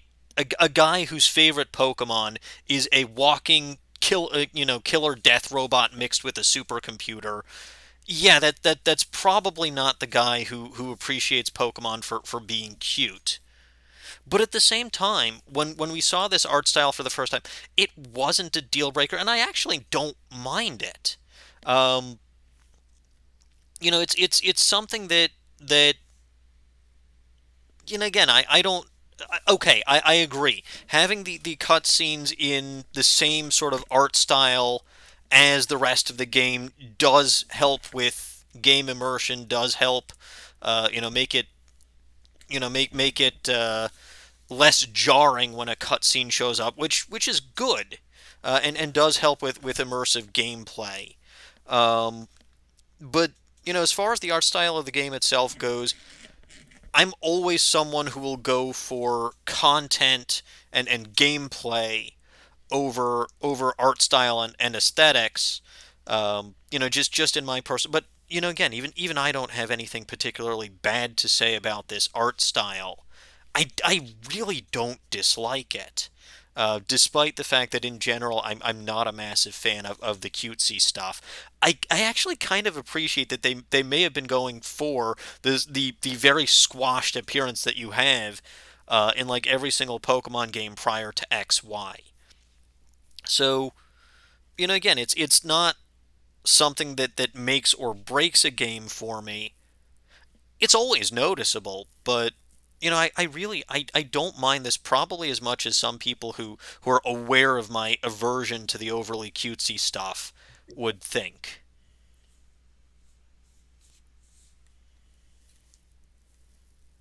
So that's, I guess, a little bit about the aesthetics. Anyone have any other comments about that? Actually, I do have one more thing that I would like to add, which I don't think has been said yet. Speaking on the fact that we've talked about how the original games moved and everything, my first real note of genuine happiness with this, other than seeing the chibi art forms and actually seeing the detail they put into the main character's hair and everything, was running through the grass and just seeing how natural the chibi art form looked, moving at a good speed, but also with the colors and the detail to the overworld. That was just an instant moment of joy for me because it's just a beautiful, beautiful looking game that matches its art style so well. Agreed. All right. Going back a little ways, there is one thing that I realized that it popped up in the Twitch chat a while ago, that we actually hadn't mentioned yet. It does go back to quality of life improvements that Platinum had that really should have been continued in this particular game, and I can't believe it took me this long to even think about it. The up button on the Poketch. Why the hell did they not include that? Oh my god. Man. And that Yeah. that segues back to the Poketch itself, which we can talk to in a little bit more detail. But yeah, just I had to mention that because it did come up, I think briefly in the, but that is a prime example of a quality of life improvement from Platinum, where staying true to the original Diamond and Pearl to make a faithful remake was just such a bad idea. I think it was really difficult for them to implement the Poketch without the touchscreen, and the implementation that they did was the best they could do, even though it wasn't great. Yeah, so that again, right now we segued into talking about the Poketch more in general, but yeah, so that is a good point, Caps. Archaic, I think you had Oh, something to say. no, I was basically just agreeing with you. The lack of the Pocket upgrades from Platinum really made no sense whatsoever. And it's just another one of these cases where they've taken the decision to be true to the original Diamond Pearl rather than do something that would enhance the game. Okay, And William X, real quick, William X, to your point, the Switch may be a touchscreen, but the way I'm playing it right now, it absolutely 100% is not. I cannot access the touchscreen right now, and that has made the Poketch interface a nightmare. And I would also like to just chip in that I've seen videos of the calculator just being wrong. Wait, Yeah, what? which To yeah. to that point, first of all, I've seen the videos of the calculator being wrong, and they're doing math that the calculator's not built to do. You don't buy a dollar store calculator or get it free from a clown and expect it to work like a graphing calculator. And what math exactly are they trying to do in that calculator? like they're Division. dividing they're dividing like I saw one, it was like 5 divided by 3. And that's not what the Poketch is for. The Poketch is for doing simple addition so you can get through Fantina's gym and never fight a Drifloon and then complain that you have to wait till Friday to see a Drifloon. Oh, for the love. Speaking of improvements in Platinum that should have been kept in Brilliant Diamond Shining Pearl. For God's sakes, why the hell did they bring back the math, Jim? Wyndon, while we're talking about the Poketch, I'm going to be honest, I read a lot of reviews about BDSP, and I can't remember if this was in your review or somebody else's. It was the question of whether the Poketch was still the grainy, blocky green screen as a throwback to the originals, or whether it was just laziness. Yes, that was it was kind of a broad question I asked in the conclusion of my impressions, and I wasn't going to bring it up, but because we're talking about the Poketch, I just remember that was the one thing about your first impressions review that like had me like, oh, I want to fly to England and flick him in the head. Like, it looks ugly. like It does, it but, looks like. but And it was that. Well, that nobody complained about the style- Game Boy Horror looking red because it was a Virtual Boy, or what it was, the virtual whatever. The thing in Luigi's Mansion 3. Nobody complained about that being red because it was a derivative of the Virtual Boy. My point is that even 14 years ago when Diamond and Pearl came out, it was retro and deliberately so. So like I can't think of any situation where it wasn't a deliberate throwback to have that retro feel, because it was already more basic than it needed to be on the DS.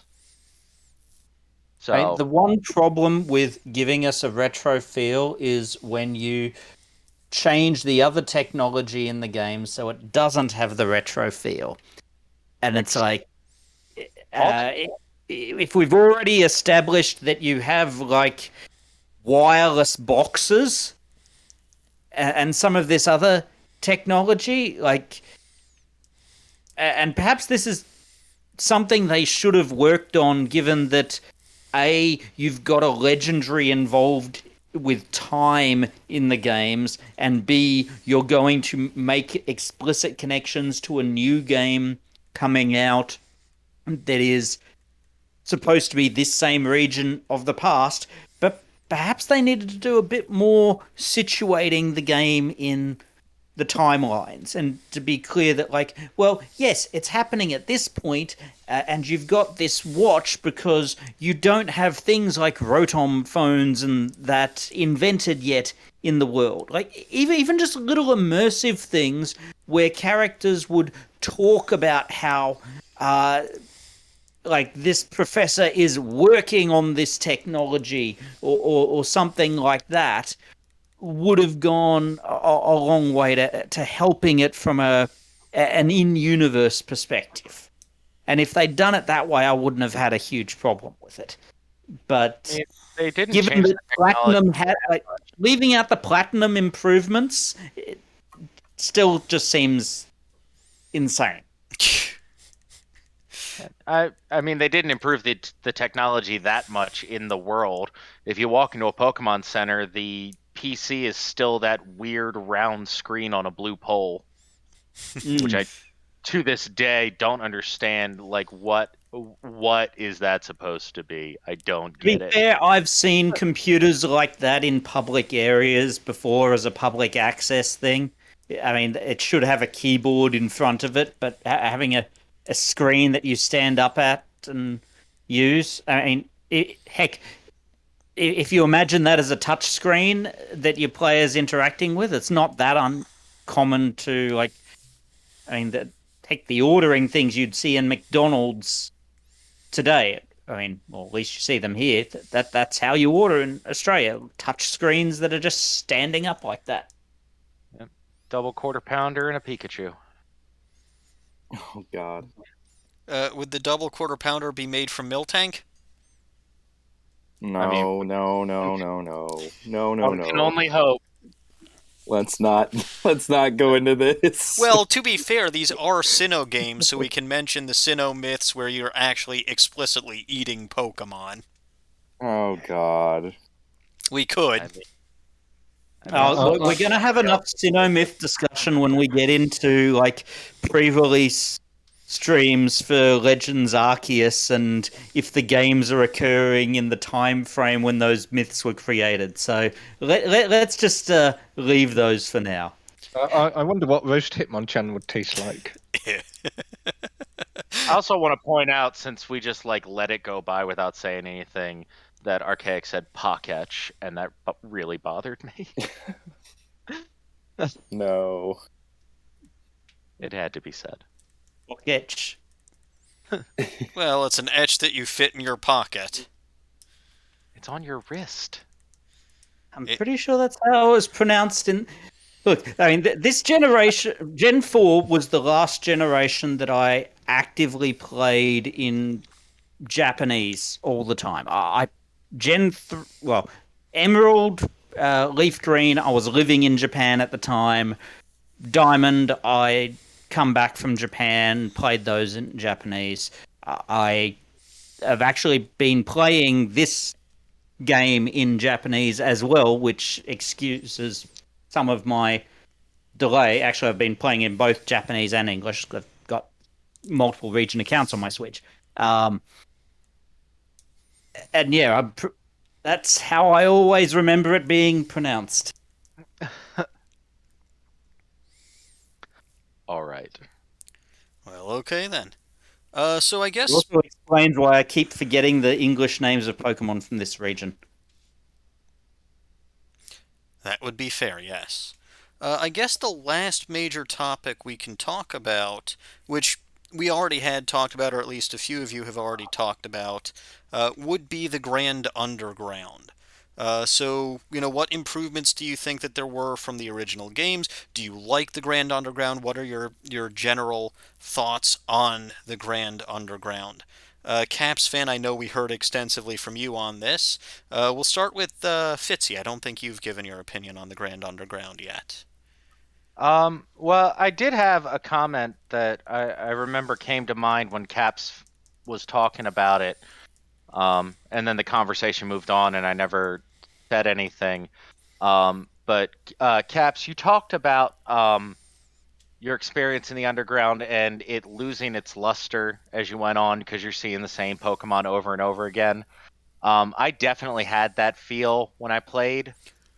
And I will say that for me, at least, it is a wholly different experience once you unlock the national Pokedex, and the rooms just get flooded. I remember because I really wanted a Cyndaquil, because I love Cyndaquil, and I was planning on running a team in another playthrough based around Dawn's team from the anime. So I needed a Cyndaquil. And so I went down into the Grand Underground. I set up all my fire statues in my secret base, and I ran into a fire room.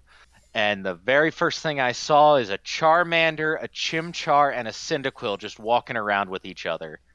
And after, 40,000 rooms of Geodudes and Machops, it was so cool.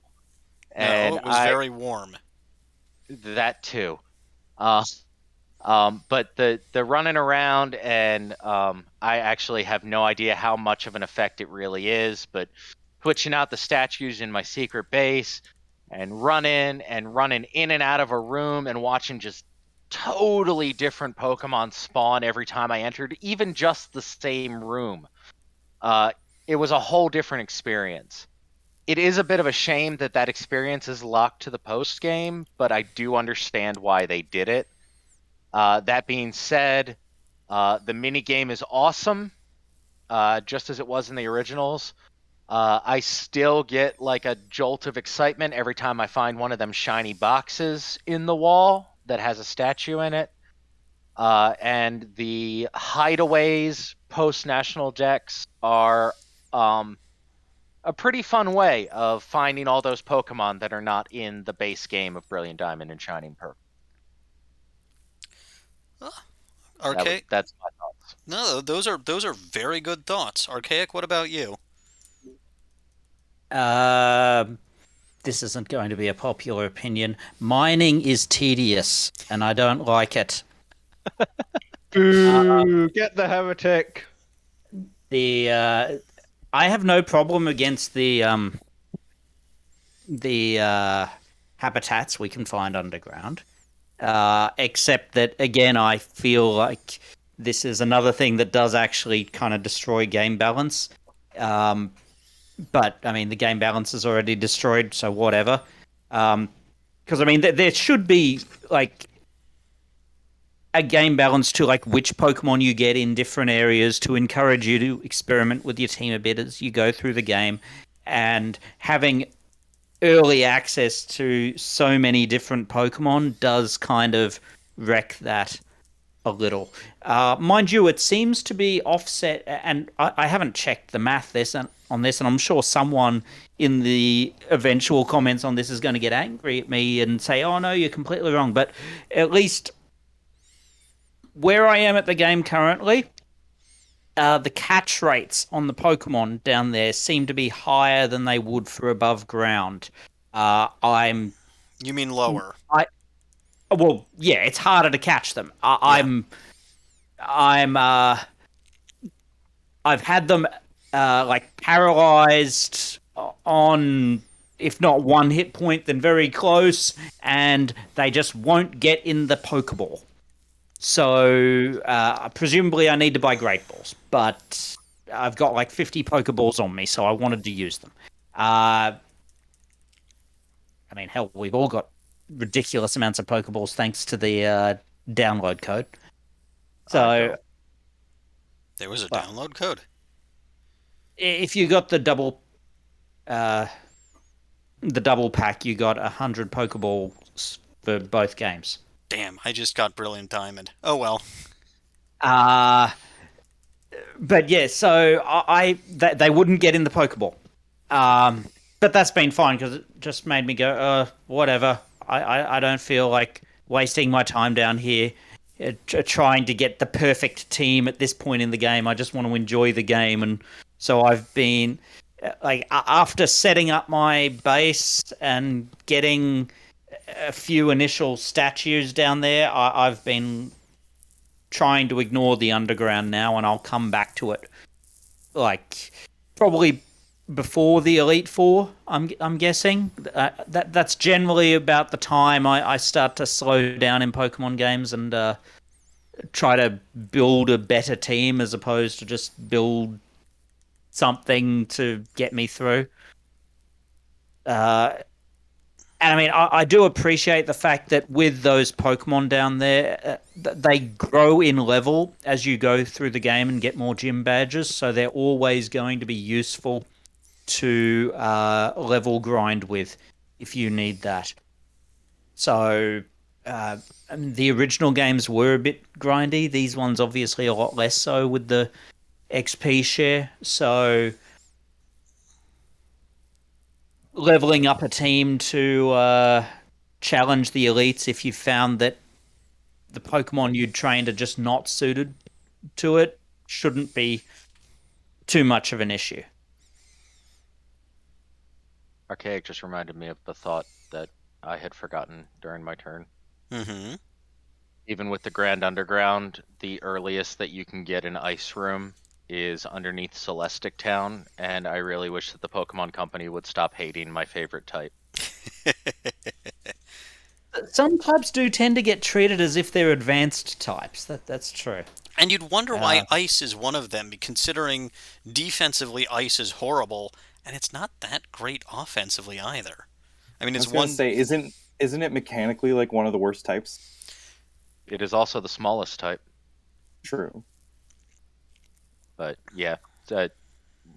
Archaic talking about the type availability reminded me of how frustrated I was trying to find an ice type for my final team, because even when I got to Celestic Town and finally found an ice type room, Snover doesn't spawn in the Grand Underground until you have 6 badges. So By which point you can already go catch a Snover in the overworld. Exactly. And like, just let me have a freaking ice type at the start of the game. That's all I want. Ice type starter. For a colder region, it would make sense. Yes. Anyway, sorry. That's fair. Wyndon and Caps, I think you both discussed the underground before, but do you have anything else to add? Go ahead, Wyndon. Not particularly. I was just going to say Archaic absolutely is a heretic. Mining is loads of fun.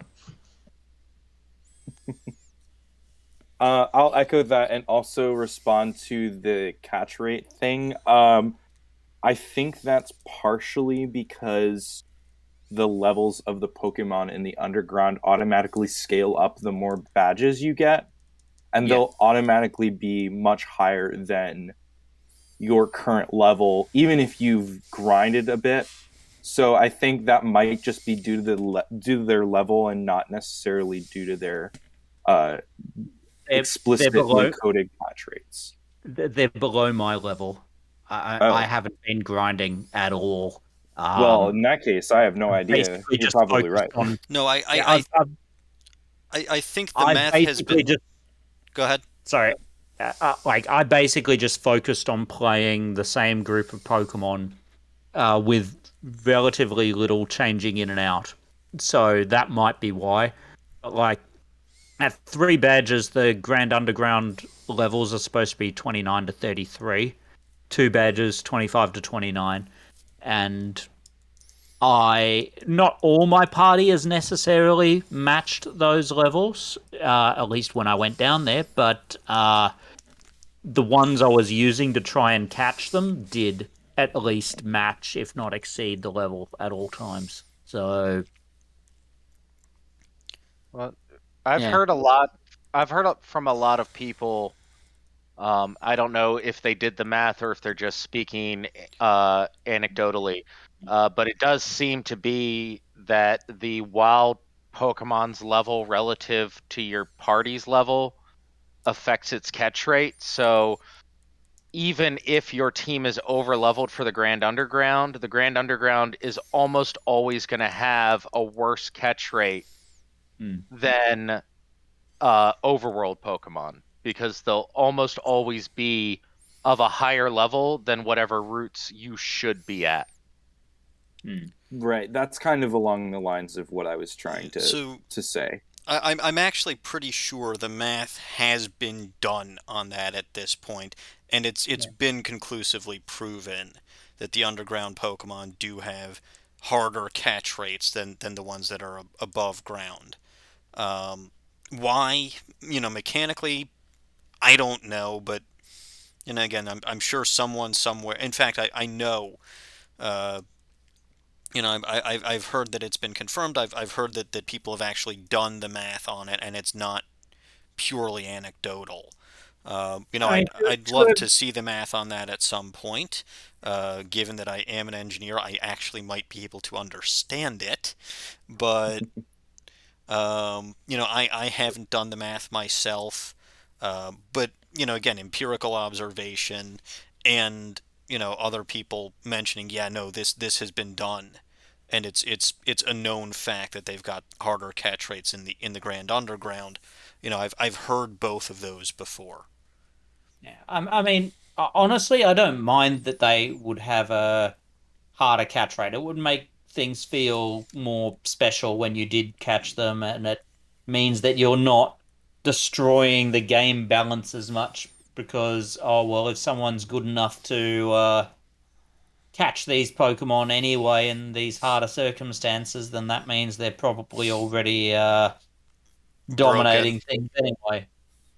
There's also other benefits to catching when you catch an underground Pokemon. I mean, you've got your Magbees that hold Magmarizers. Some of them have hidden abilities and whatnot, and egg moves, I believe, as well. Egg moves, yes. Everything down there has an egg move. Every single Yes. Pokemon in Ground Underground.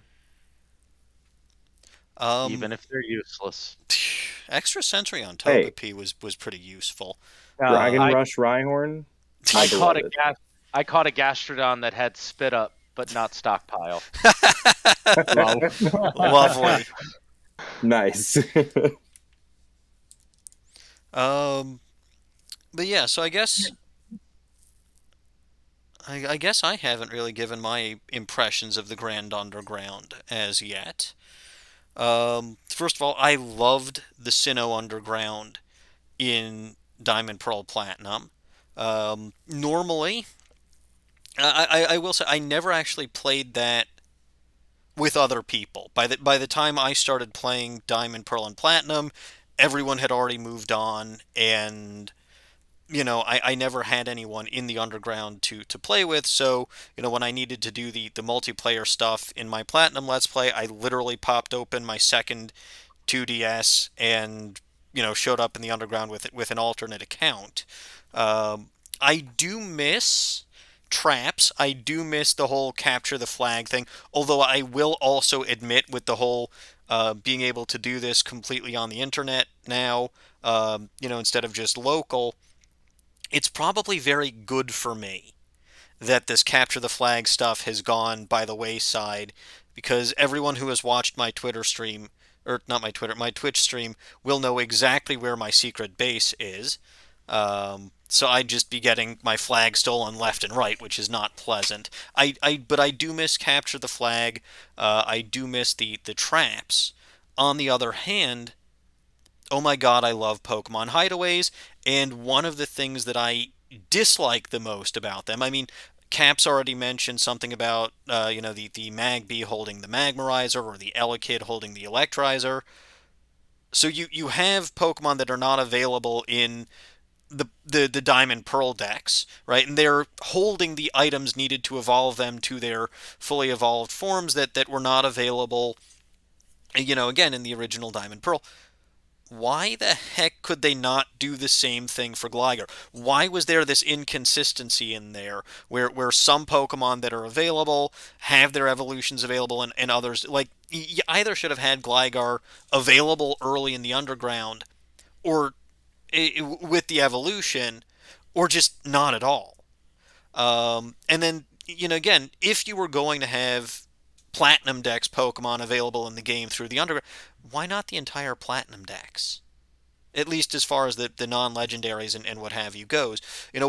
What decided between Pokemon that, yes, it's okay to have these in the Grand Underground, um, during the main story of the game, but and they were in the platinum decks, but these ones that were in the platinum decks, no, we can't do that. We're not going to have that anywhere in the game until post game or until what again the two that are specifically coming to my mind because they were actually relevant for my let's play is would be Tropius and Yanmega. Uh, well, specifically Yanma that I would evolve into Yanmega, but again, those were platinum decks Pokemon. So was Gligar, so was Magby, so was Elekid, so were Togepi and some of the other Pokemon that I was able to find down there. Houndour. Um, so why can I find just some of them, but not all of them? And then why, if I can find this one, why is this one available? But unless I trade in the Razor Fang from a different game, and in this case, I think it would specifically have to be, a game of Brilliant Diamond or Shining Pearl that I've already played through and gotten this item, right? Why is it that the only way to get the evolved form of this particular Pokemon is, to play through the whole game and then get it in the post game, or have played through in a different file in the post game and then just trade that item over, right? So some of those decisions to me don't make sense. But on the other hand, I will tell you one thing that makes absolutely a ton of sense. And one of my favorite moments in the Grand Underground as yet, just because of my personal experience with Diamond, Pearl, and Platinum. Oh my god, we can actually catch a Munchlax in the game without the frickin' 1% honey trees and having to guess which ones those are. Like, literally, the first time I saw Munchlax in one of the underground, in one of the underground hideaways, and unfortunately, this was not on stream. This was when I was messing around in the underground between streams. But I literally, like, I gave, like, a combination of war cry and cry of enthusiasm. Like, I could not duplicate that sound now, even if I tried. And I just, I immediately made a beeline for it. You can say that you squealed like a schoolgirl. I did not. We all I understand. absolutely did not. It was a lot more guttural than that. But like I made an immediate beeline for it, not knowing how rare or not rare it was in the hideaway. Just immediately beeline for it, and like, mine. Absolutely, this is mine. I must have it. And I guess one thing that I found that I discovered really quickly on stream was if you actually save the game in a Pokemon hideaway, whatever Pokemon encounters are there will show up again. When you load the game. So if you got a really, really rare encounter and you don't want to risk knocking it out or accidentally running away from it or what have you, you really could. You really could, reset if you needed to. Unfortunately, when I actually did find Togepi, I forgot to do that, but I still managed to catch Togepi and all ended well. But and yes, squeal like a schoolgirl, but extremely manly. I mean, you can squeal like a guttural schoolgirl. I suppose that's possible, but in any case, it was just because I have never caught a Munchlax, and I've played through these games many, many, many, many times. I have never caught a Munchlax in any of the Sinnoh games before this one. Oh, I don't know anybody who did. Every single person I know just transferred a Snorlax up from Generation 3 and then bred a Munchlax. Or traded it in from Heart Gold, Soul Silver when that was a possibility. Yeah. So yeah, no, and again, this is why it was just a visceral gut reaction as soon as I saw that Munchlax. Mine! So yeah, I mean, overall, the mining mechanic is pretty much exactly the same as it had been, with the exception of digging up statues now. So I'm okay with that. I liked it in the original. I like it now. And I really do like the Pokemon hideaways. So, overall, the Grand Underground is a massive win from me, with the exception of I don't understand why some Platinum Dex Pokemon are available there and others aren't, and I will continue to harp on Gligar being available during the game, but the Razor Fang not being available until post game. Just because that really has thrown a wrench in my in my flying type challenge.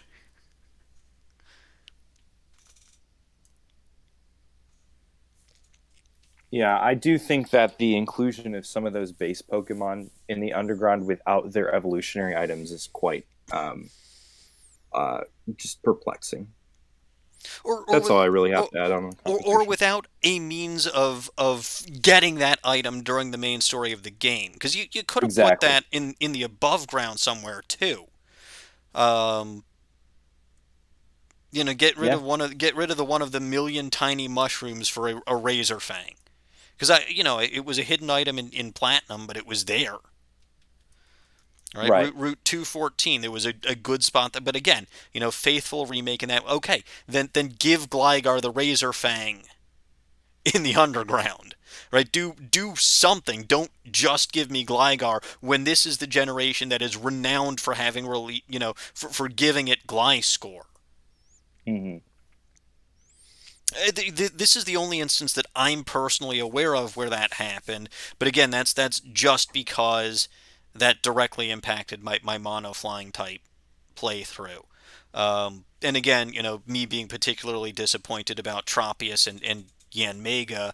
I mean, Yanmega in particular, because good God, special attacking flying types in this game are really difficult to come by. Right. While we're on the topic of moves, we've gone on for a while now that I'm losing track of what we've talked about. Have we raged about TMs and how they've gone backwards and made them single use again? We have not. Because that one's unforgivable. That is bad. It is like TMs used to be stressful. I would hoard them like it was Final Fantasy and they were ethers. I would not feel comfortable using them because I'd be like, no, I have to breed up the perfect Pokemon before I can possibly use this because I don't want to use it and then like have the move not inherited by the right Pokemon or whatever. And it's bringing those days back. And no.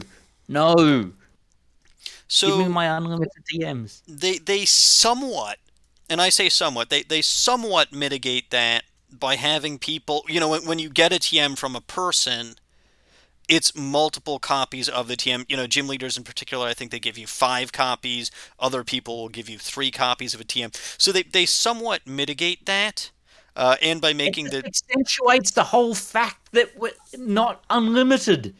It's like, why? Right. The underlying question of why they did it, I could not tell you.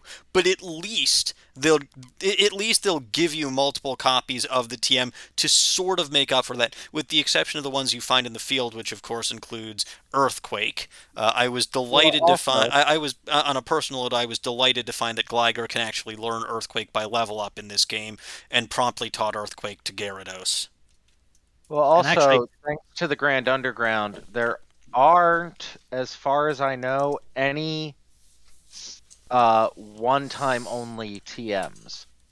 As far as I'm aware, you can buy any TMs that aren't available in shops from sphere traders in the underground. Yes, that makes it a little better, but still a strange decision. I agree. I don't like it, but at least you don't have one Earthquake and that's the only one you'll ever get, and you better be sure because you ain't getting any more. Yes. And I'm also disappointed with some of the moves that they changed in the TMs. And I think everyone knows which TM is the most missed.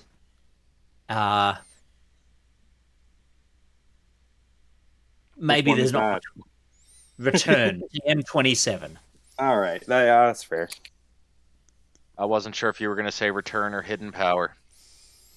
Okay, can we talk about that for like a brief brief moment where No, we can't. Wyndon's falling asleep. they specifically coded hidden power to be back in the game because it hadn't been in Sword and Shield, only to have it available specifically for unown, but not for anything else.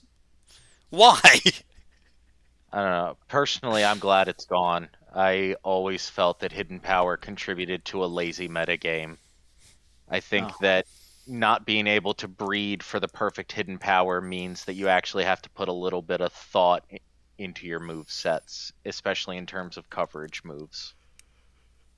I agree completely. The ability to just go, okay, here's hidden power fire to deal with my Ferrothorn weakness would always not particularly healthy. Don't you want a fire-breathing snowflake, though? No, I want a snow-breathing snowflake. Well, you can have I that, get too. my ice. I get my ice types for ice moves.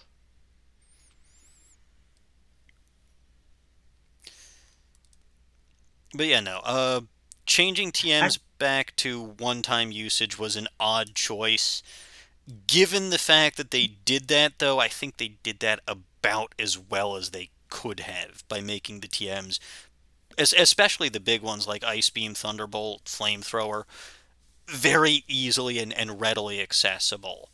I think there is one thing at least that they could have fixed regarding this, and this one's going to come out of left field, perhaps, but the HMs. Because we don't really have, I mean, okay, fine, they're in there as TMs now, but they're not as, like, again, not unlimited use.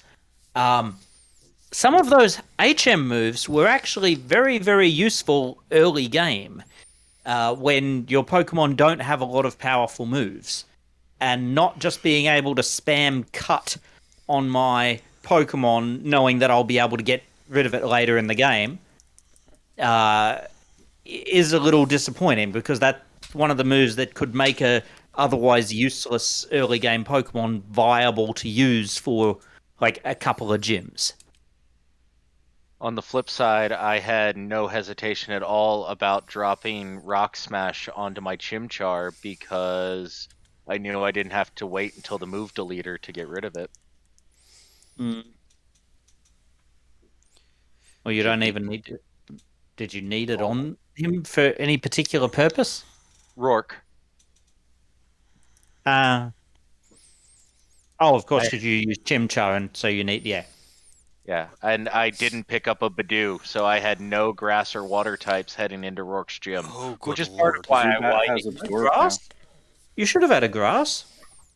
Nope. I mean, technically I had a water type when I challenged Rourke, but it was a Magikarp that only knew Splash. Budgew's not version exclusive, No. is it? No. No, but No, I no, didn't pick one up. in both. I completely forgot that you could go north out of Jubilife City before going to Rourke, and I completely skipped that route, so I had no Zubat with Absorb and no Badoo when I took on Rourke. So Oof. I had a Chimchar with Rock Smash, and I had a Bidoof with Rock Smash, and that's how I got through the battle. Yeah, that's Gen 1 Charmander run memories right there. So I actually have to head out, but I appreciate the time here. Absolutely. Yeah, I think a lot of us probably have to go, so we should probably start wrapping things up. I was going to say, we've been going for a couple hours now. So I guess just any final thoughts on the game, any comments, anything we haven't discussed as yet. We'll start from the top. Archaic, anything else you wanted to add? I briefly mentioned this earlier, but I'm expecting to rage at them when they inevitably release some sort of update or DLC after the release of Legends Arceus that does more tying the games together. I really hope it's a free post-story update. I'm worried that it won't be. So we'll see. No, I share those worries. Fitzy? I guess my only final thought is I think these games are incredibly fun, more of a challenge than I expected. And I think if you're a fan of Pokemon, I recommend getting them. Maybe not now at full price if you don't think it's worth it, but maybe down the line. If you're a fan of Pokemon, I highly recommend these games. All right, Rhodehawk, before you head out. I actually, the last thing I was gonna say is I genuinely do love the original games very much, but given the granted quality of life improvements and various other things that make these games really stand out, with the modern run of Pokemon, I actually feel like I might suggest these games sooner than I would the originals, just based on how much they improved how the games operate. Sure. Caps? So my final conclusion is essentially this. There are a lot of things to nitpick about these games, and I think it's fair to nitpick them, especially if you're someone like me that grew up with these games. I feel like all my generation, we had a lot of expectations, and a lot of those were not met. Some of them were, but not a lot. Um, and as much as I appreciate the quality of life improvements of these games, nothing has convinced me that Platinum is not the better game, um, from a whole, from a complete perspective. I think these games are better than the originals. However, I would prefer to go play Platinum, given my experience so far. Caps makes a lot of sense. Wyndon? Um, in conclusion, I would say that it's unfair to compare every full price Switch game to Breath of the Wild. I think it is reasonable to compare these to Sword and Shield, which came out 2 years ago, and I'm not necessarily sure these reflect a movement forwards. And that's me done. All right, so I guess just me to wrap things up. Uh, they made a lot of weird decisions in this game that, I just completely and totally baffled by. Right? Like, I don't understand, why they did, like the single use TMs, why they went back to that, or again, why some of the Pokemon from the Platinum decks are available underground and others aren't. Right? So they made some weird decisions with this game. But good God, it is fun. And I was extremely excited when they announced these games, and I just, again, I agree with Caps. There is nothing in these games that so far has convinced me that they're better than Platinum. And I likely will continue playing Platinum moving forward, but this is such a massive quality of life improvement over Diamond and Pearl that I don't think I will ever be able to go back to playing Diamond and Pearl, which is saying something because I do still think that those were good games. Um, so yeah, I like them. Platinum will continue to be my favorite Sinnoh game at least for now, but I am having a lot of fun with this game, and again, it is something that I will recommend. As a Pokemon game, especially if especially if you didn't play the original, Sinnoh games. I'll certainly recommend this. As a good way to do it on the Switch. Especially since maybe a little bit more difficult to find copies of Platinum these days, or what have you. But again, it's still a good game. I think it stands well on its own. Is it the best remake? No, I think that that's still Heart Gold, Soul Silver. Um, but yeah, that's pretty much my concluding thoughts on this.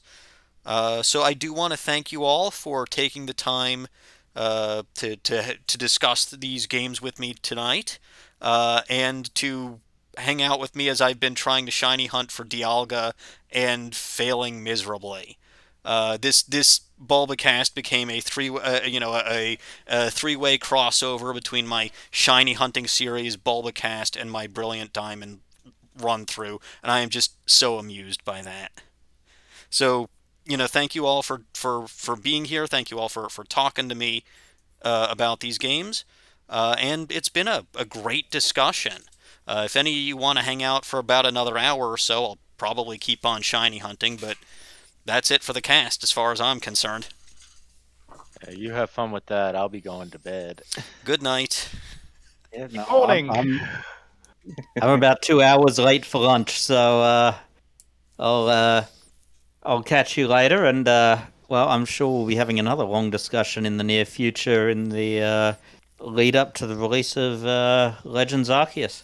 You all have fun with that. I'm going to stick with my Brilliant Diamond Shining Pearl. Bye. All right. Cheers, everyone. Good night.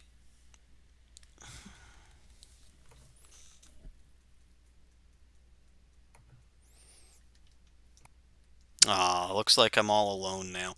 Oh well. I'll just have to keep myself entertained.